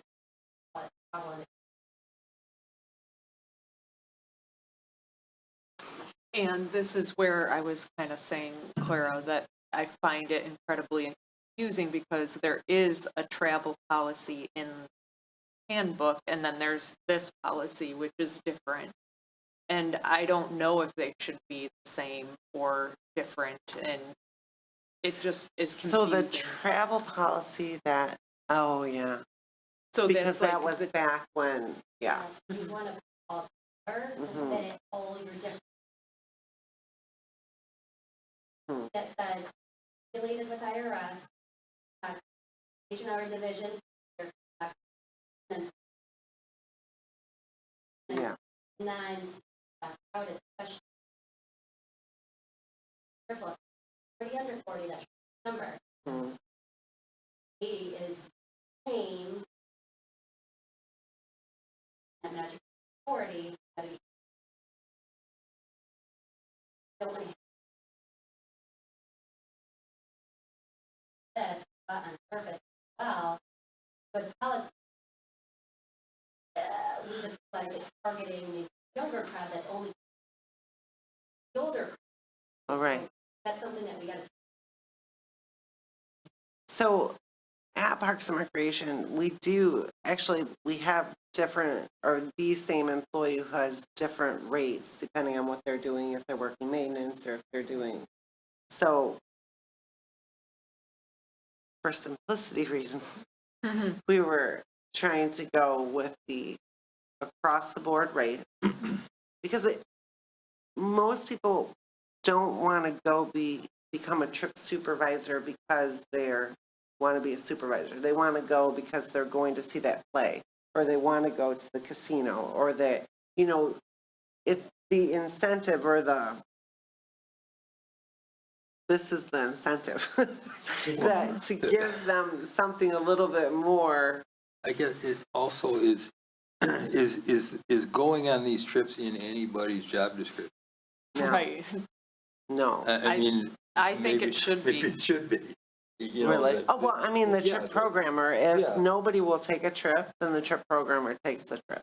Right, Right, and but that should be in the job description that they signed off. that they sign off. Yes. Mhm. that's it. Yeah, Make them work a little harder to get somebody else. To do, If it- well, yeah. I mean, but again, you're going back to, yes. Trust me, if you don't want to go on one of these trips, you work very hard. And that's where we ended up having to kind of incorporate paying somebody. Or if we had 4 buses going to Disney on Ice or whatever, then I would pay a person to be on each of those buses just in case one of them broke down. But then we had like a lead supervisor who would go. So I am still not 100% sure. Like, I think then we would be legal doing the paying payroll, paying a flat rate. Yeah, I mean, I don't know how the employees feel about it, because I don't work with them every day. I think a lot of people expect to get paid what they get paid. You know what I mean? Well, really never, not the employees that we have right now, because this is really what it was. It was $13 an hour if you were going to be a trip supervisor. To go, but you're getting, that is what the cost has been forever. So, I mean, raising that, I could see doing that, like Yeah. to $15 or $16 an hour would make it a little bit more relative to some of the people's pay, or, that are there. The per diem is a bonus, and the ticket is a bonus for tickets. Then we did talk about full-time staff that really on your sheet that you see there, we would almost be, we would have to use one of our vacation or sick days, so then, and get nothing. So we kind of changed that. So they would take a vacation day or a personal day Right, and and then not, get paid the $13 an hour. and then get, well, if no payment, but we would look at comp time. So if you were working, you would be getting Then the comp time and not have to take your personal or vacation day unless you needed to take that day to take it off, So if I was going on a trip on a Wednesday and it was all day long, I would have to take, I would be paid because I would be on the trip. But say the trip was only 6 hours, I work 8 hours, then I have to cover those 2 hours using my comp time or my vacation time or personal hours or what have you. So if the, this is Yeah. really. well, I mean, But I know you're trying to just make trying to cover, cover all the bases. I mean, This realistically, is why we it's all need an part-time HR supervisors. That's why we need an HR. I know. But right now, as it stands, it's part-time supervisors who have Right. been going. So, part-time workers who have been going or opting to apply to go on to the trips. The biggest, So they, sorry, I understand. yeah, So if it's a part-time person, are they going on a time when they would normally be working? Possibly. They go, they so could be. it could be. But if they were leaving, say they're scheduled for Monday, Wednesday, Fridays, and the trip is on Wednesday, they would have to find somebody to fill their spot. It's like they're not working. This is extra. This is like a bonus if you make more money or less money. But I mean, that is how we've done it. So it was just above and beyond. They would normally work their regular hours. If they were going on a trip, they would find somebody to fill the hours that they're there. And then they would go on the trip and they would get a ticket to, and the hourly pay and a per diem and their supervisor. So they wouldn't be getting paid for their hours from swimming. If they were up at swimming, they'll be getting paid this amount to go on the trip plus the ticket and the per diem from track, from that GL number.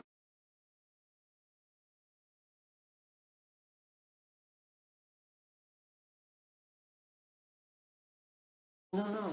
No. You guys have any input? I don't think we're ready yet for this to be approved. I'm I was gonna say sorry. the I same like thing. the, Okay. I see exactly, I hear what you're saying. I think you could put them on payroll if you had 1 and 2 different rates of people. I've seen that done. Yeah. I think it's too complicated where it be simplified. So do you need something in place for until this is? Or can we So- continue? Right now, what we have, yes, I need, honestly, I do need.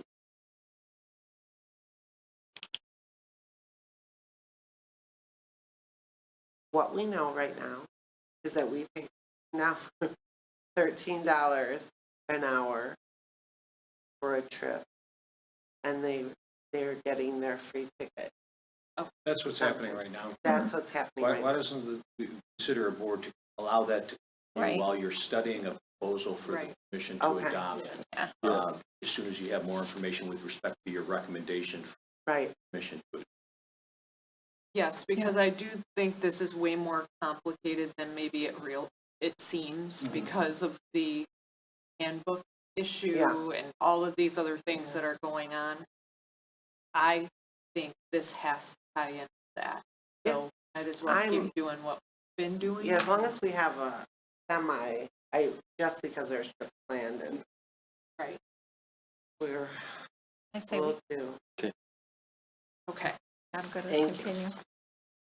Do you want to make a motion on that?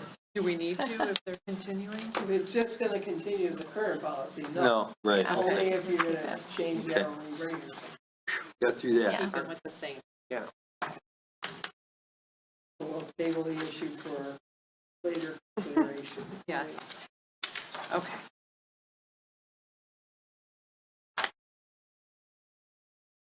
Want us to wait for you? Well, we really have to. Yeah. Okay, We don't have a quorum. right. That's right. Well, you wanna take a break? Fine. Yeah, we take, We have to be done by 8. Hurry up and take your 5. we can run through the rest. Oh, yeah, there's Quickly not. after she gets. Yeah, some of the stuff is Yeah. no update.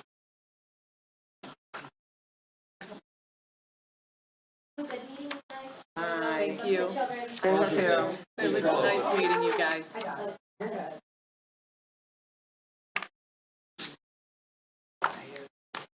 Okay. Okay. Oh, no, that's okay. It's okay. Okay, Okay. So that was a quick 5 minutes.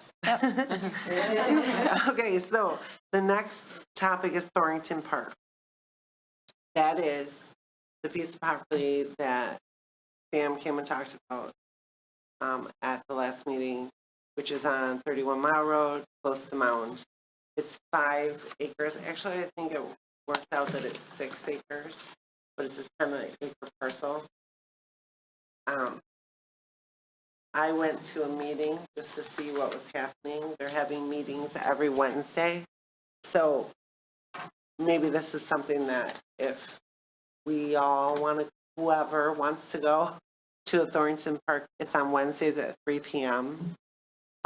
Just so that we, at Washington. at Washington. Yeah.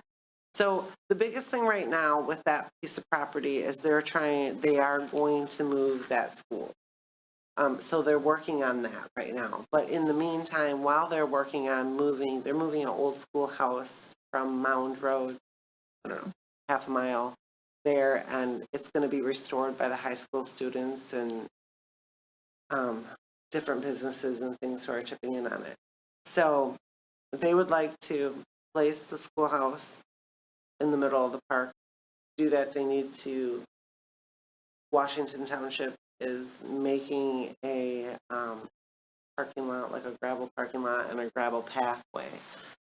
But we need to kind of jump in and figure out all of this, because if there aren't volunteers, like this is a bill to us for the topography.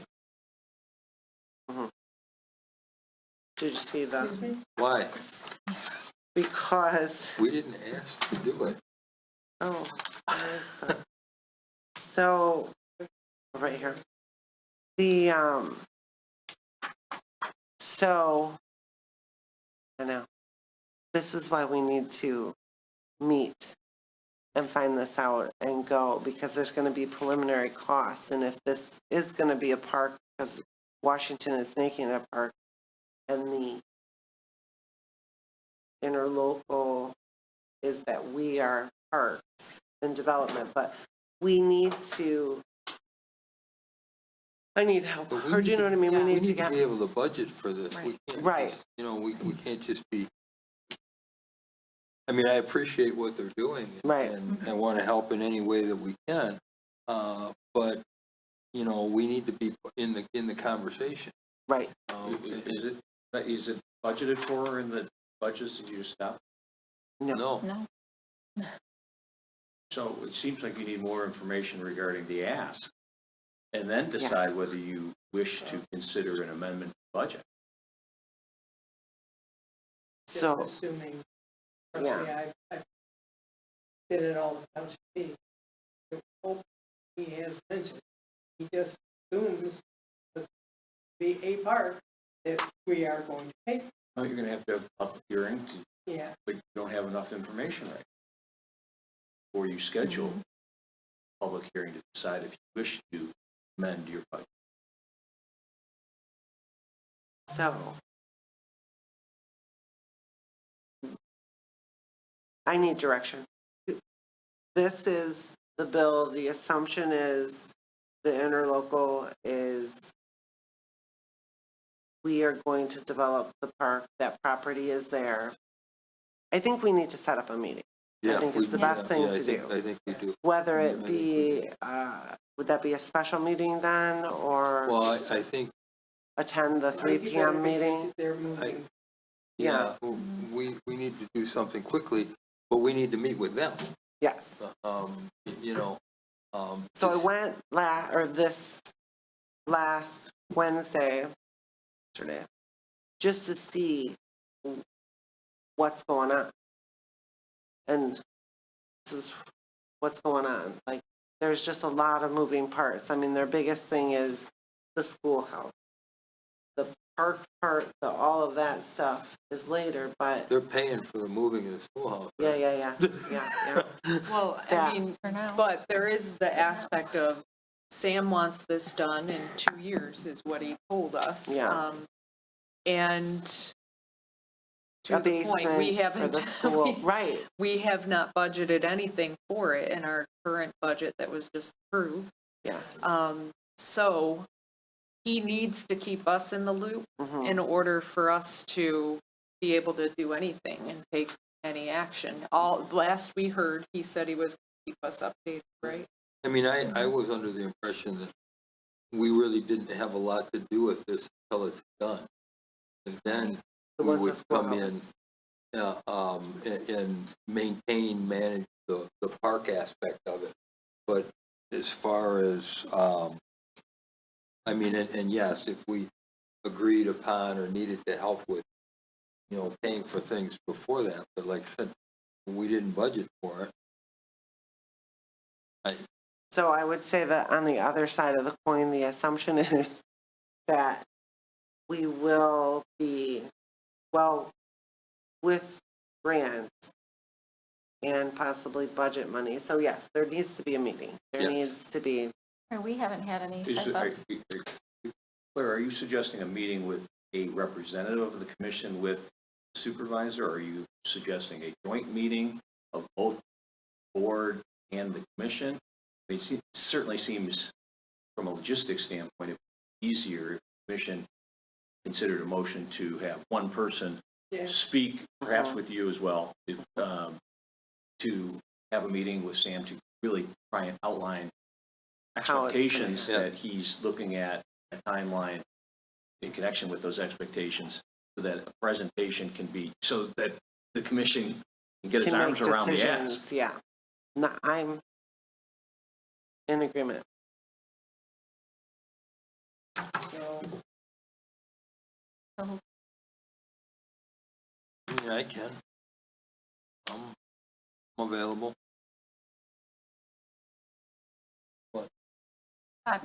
I would love to.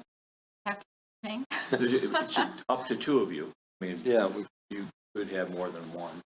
Certainly up to you. You can- Can't If you have have three. time during the day, Sam probably has more time during the day. So I will say the Thornton Park 3 PM meeting might be a really good who else is involved in that? time slot. Well, when I went, the DPW and Mike from Giffel Webster was there. But sometimes that Craig Bryant from the trades Mhm. has been a part of it, and then the building department, Dave Haskey, I know has been there. But I mean, even if we did it at 3:30, Yeah. you know, because he said normally they're like 15 minutes, but it was a little bit longer, less for It'd be Wednesday. longer than that.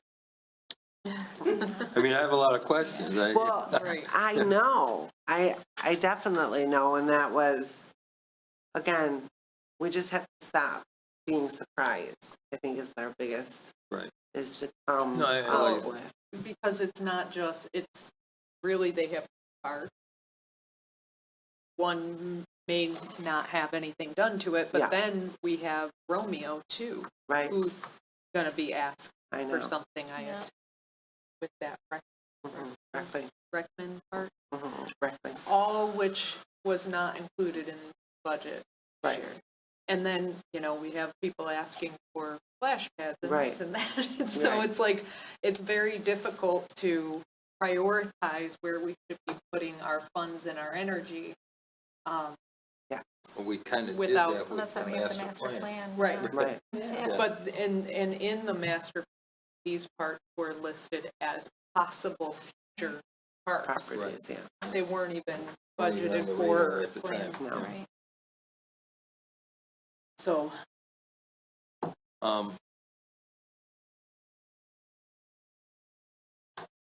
We can, I think maybe if you and I sit down and talk, Originally, not to leave you out, but Oh, I understand. I think that Yeah. trying to get, if we could do around that Thornton time or whatever, right, or you could pick a time and I can try to get a meeting. that won't. I know. no? I'm like, this Probably might be not. our best bet, is to hit it's that already time in our slot. mind. You for them. Plan on it. Well, I mean, So we go for later. does he have regular, does he keep regular hours? He does, yeah. So, Okay. If we can try, if there's a different time, okay, I will, yeah, Try I that. mean, let's see what works for him. I can be flexible. what's your best time? Afternoon. After- It's better than Okay. 3 cups of coffee. Okay. No, that's good. And then, is Wednesday a good day? Like if we did a 4 o'clock on would be Wednesday? okay. I think so. Well, in But general, yeah, Okay. it doesn't, I mean, Fridays are good. Off yeah, on Fridays are Fridays. good. Okay, We're off this Monday. I don't know, are you guys off? we are off on Friday. Township, The township's closed on Monday? Yeah, so are we. that, We are. Easter Monday. Are you? Well, that would be a nice little surprise. I don't know, I'm gonna have to look, because right now, Check the handbook. Yeah. I like it. What I know. Going from 7 to 3. Okay, so we're gonna move on then. So right now with this, we're just This gonna isn't hold a off. bill. We're gonna call Sam. Proposal. I'm gonna call Sam. We're gonna have to call Sam. And it's addressed to Sam, not to us. So we will meet, talk, get on the same page somehow, or however it's gonna happen. We're just gonna meet and talk.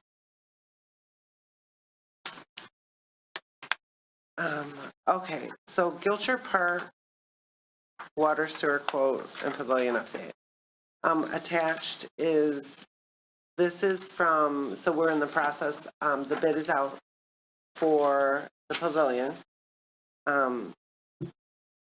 This is the quote that we, Washington Township, DPW, put in for being able to provide the water and sewer lead to the pavilion area, which is a lot less expensive than when we had originally bid out the pavilion. So, and the fact that they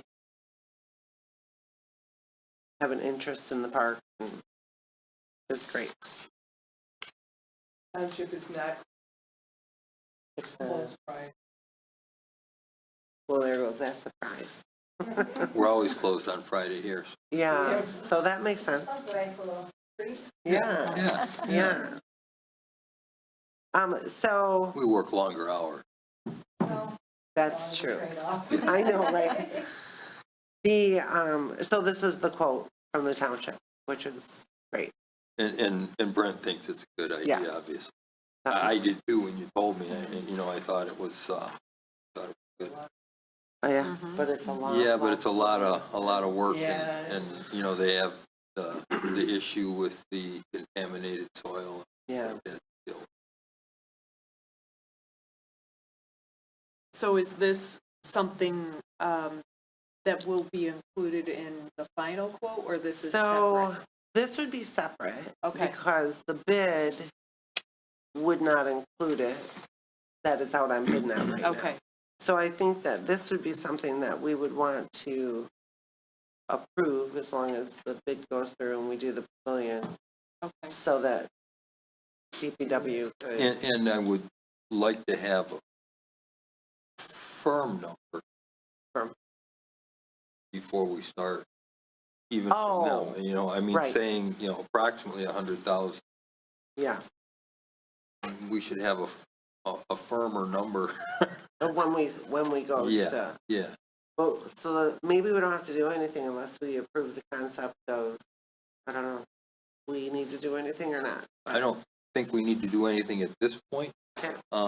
This is what they've proposed, but it's gonna have to go along with, the rest of the project as things progress. So, I think ultimately we will need to approve it, but I would like to maybe put cap, Where is it?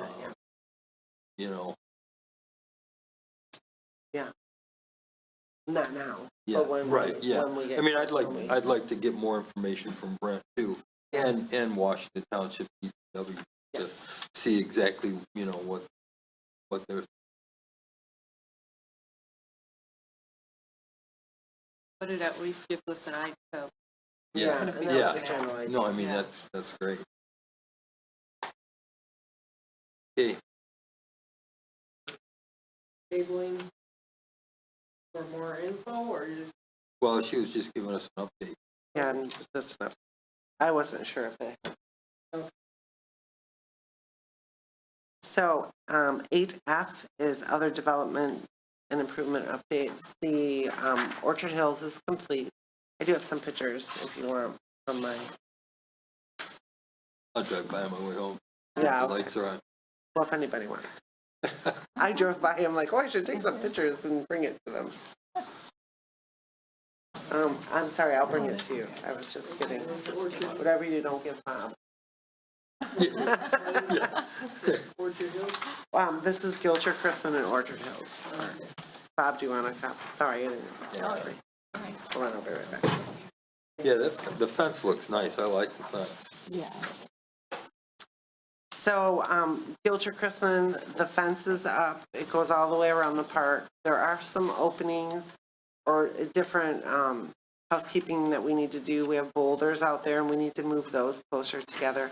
We still have ATVs, more of the motorbikes or the mud bikes going into by the softball fields and such, but once the cameras are up, I think Right. that's really gonna stop it, and the lights.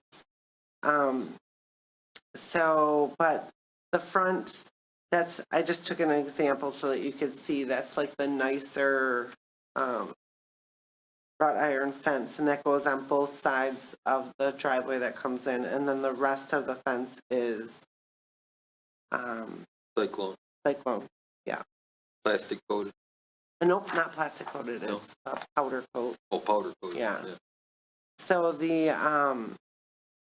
these are actually, the top three are some of the areas where the lights are going. I will take pictures of those when we go. The openings right there will be benches and boulders, like wherever, so that there's walkthroughs, and then there's also gates and a large gate in 3 different areas so that lawn care can get. Okay. And then the Orchard Hills Park, that just kind of gives you an example of an up-close light pole.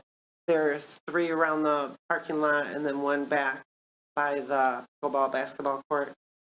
So that has worked out well. And I should have taken a picture of the culvert. That area has been fine. We haven't had any issues and it's holding up good. So Good. That's Awesome. Summer brochure. summer brochure that is in the process. I looked at it online. It's nice.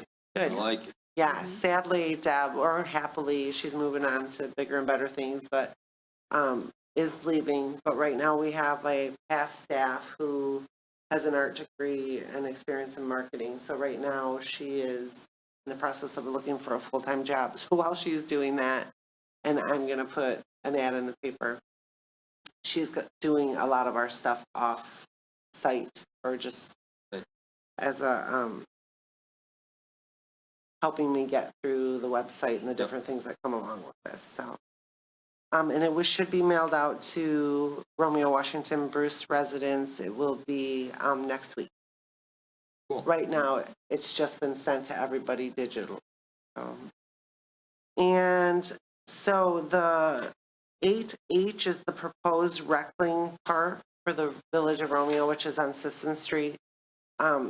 We've been asked, the commission has been asked to go have a conversation about the property.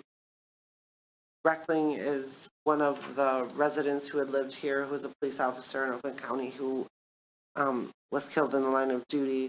So I think they want to do some type of, I'm not exactly sure, but I'm guessing like a memorial park on that Sisson Street property. So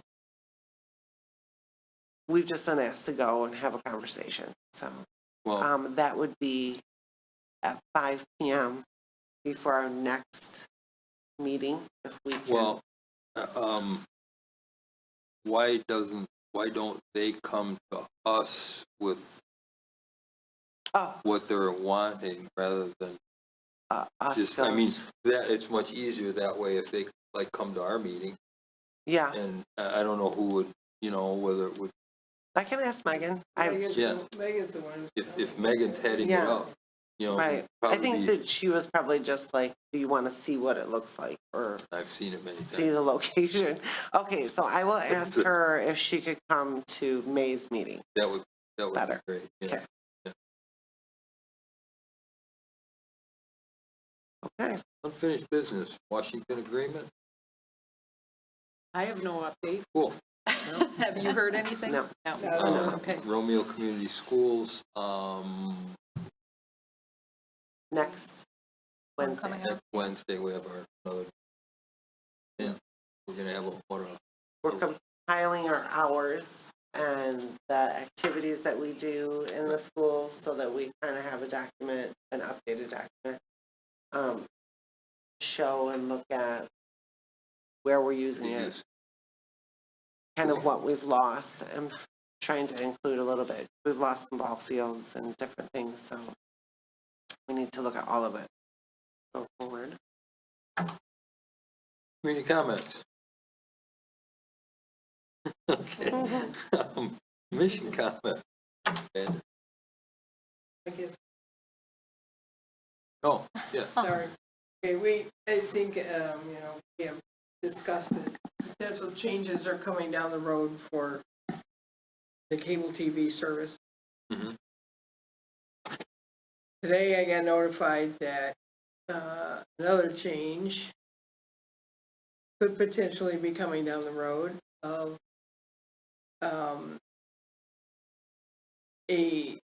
the Washington supervisor would like to have a quarterly magazine put out, which includes the Parks and Rec information, but also Bruce Township and Carson and the village and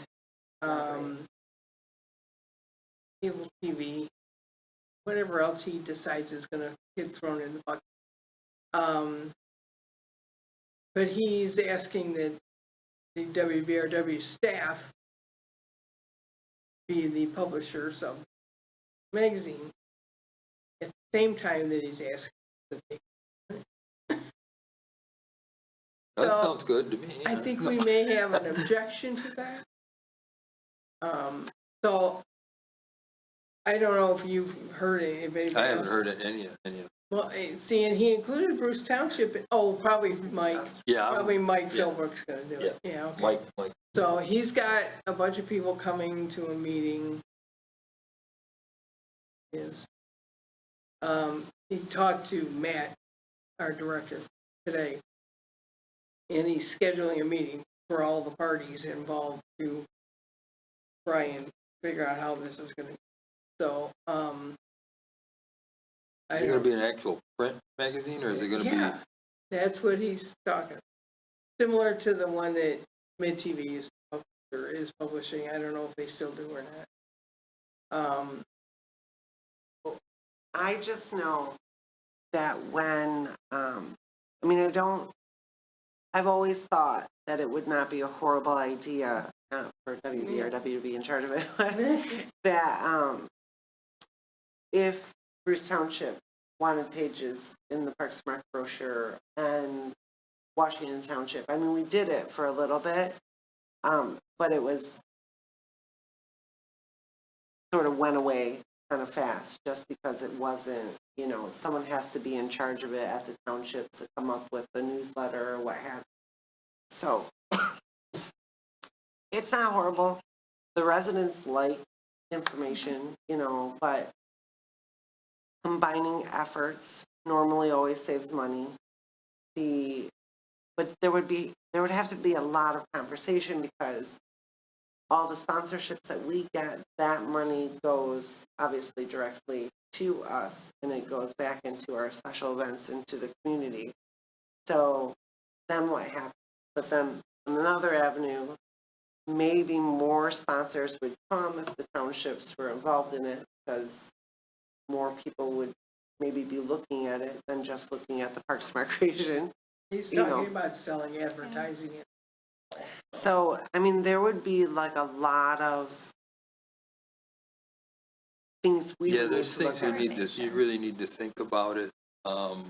My experience has been, we send, with our tax bills, and a couple other times a year, we send a newsletter. Right. Yeah. I would say most of them read it.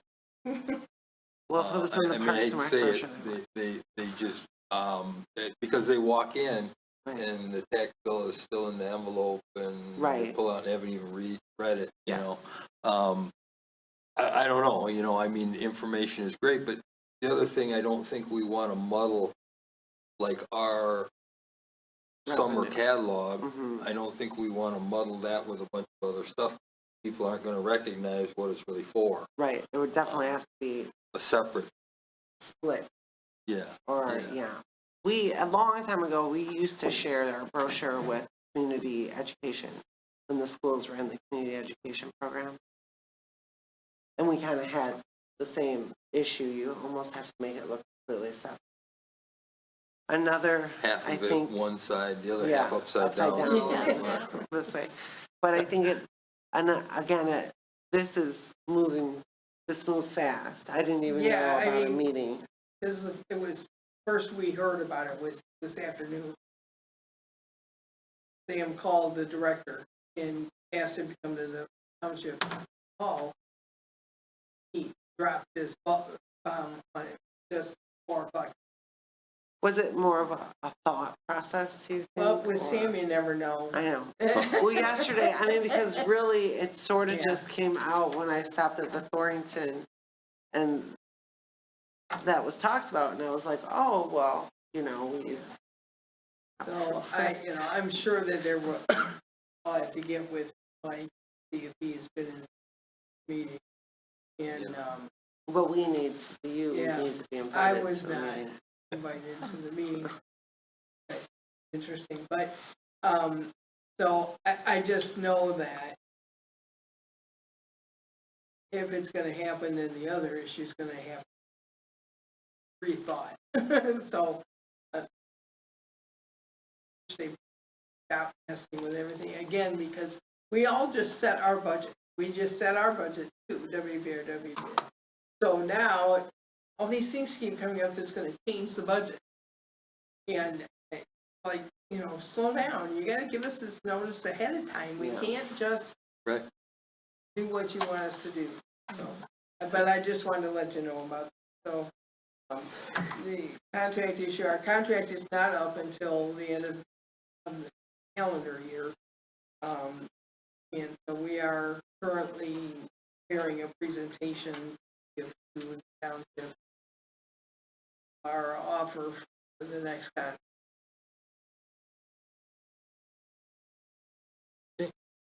Thank you for that update. You're still good? Yeah, I'm good. I'm excited for the HR stuff to help move your department forward in the right Yeah. direction and everything like that. I think a comprehensive magazine could be a good thing, but lots to explore and lots to Yeah. coordinate if that's gonna come. But, same hearing. Good job, everyone. Nothing much from me, but great job on the summer brochure. My son and I are already signing up for a whole Oh, bunch of good. stuff, so. Yeah. Just great job on the, things are looking good. The summer brochure looks nice, all that. Hopefully we'll have bit about the pool situation. Yeah, the pool is closed for the Right. summer. Oh. It is? Not pool renovations, but the No. other projects happening Around the, Oh. around the parking, building, yeah. Okay. Access would be very difficult. Yeah. The schools did make accommodations for our recitals. So we're getting it in right at the end of the school year, so Our partners work well with. that's true. Motion to adjourn? Motion to adjourn. Second? All in favor? Aye. We tried. Ken. Yeah, I know. I know. Like, I didn't. I don't like running out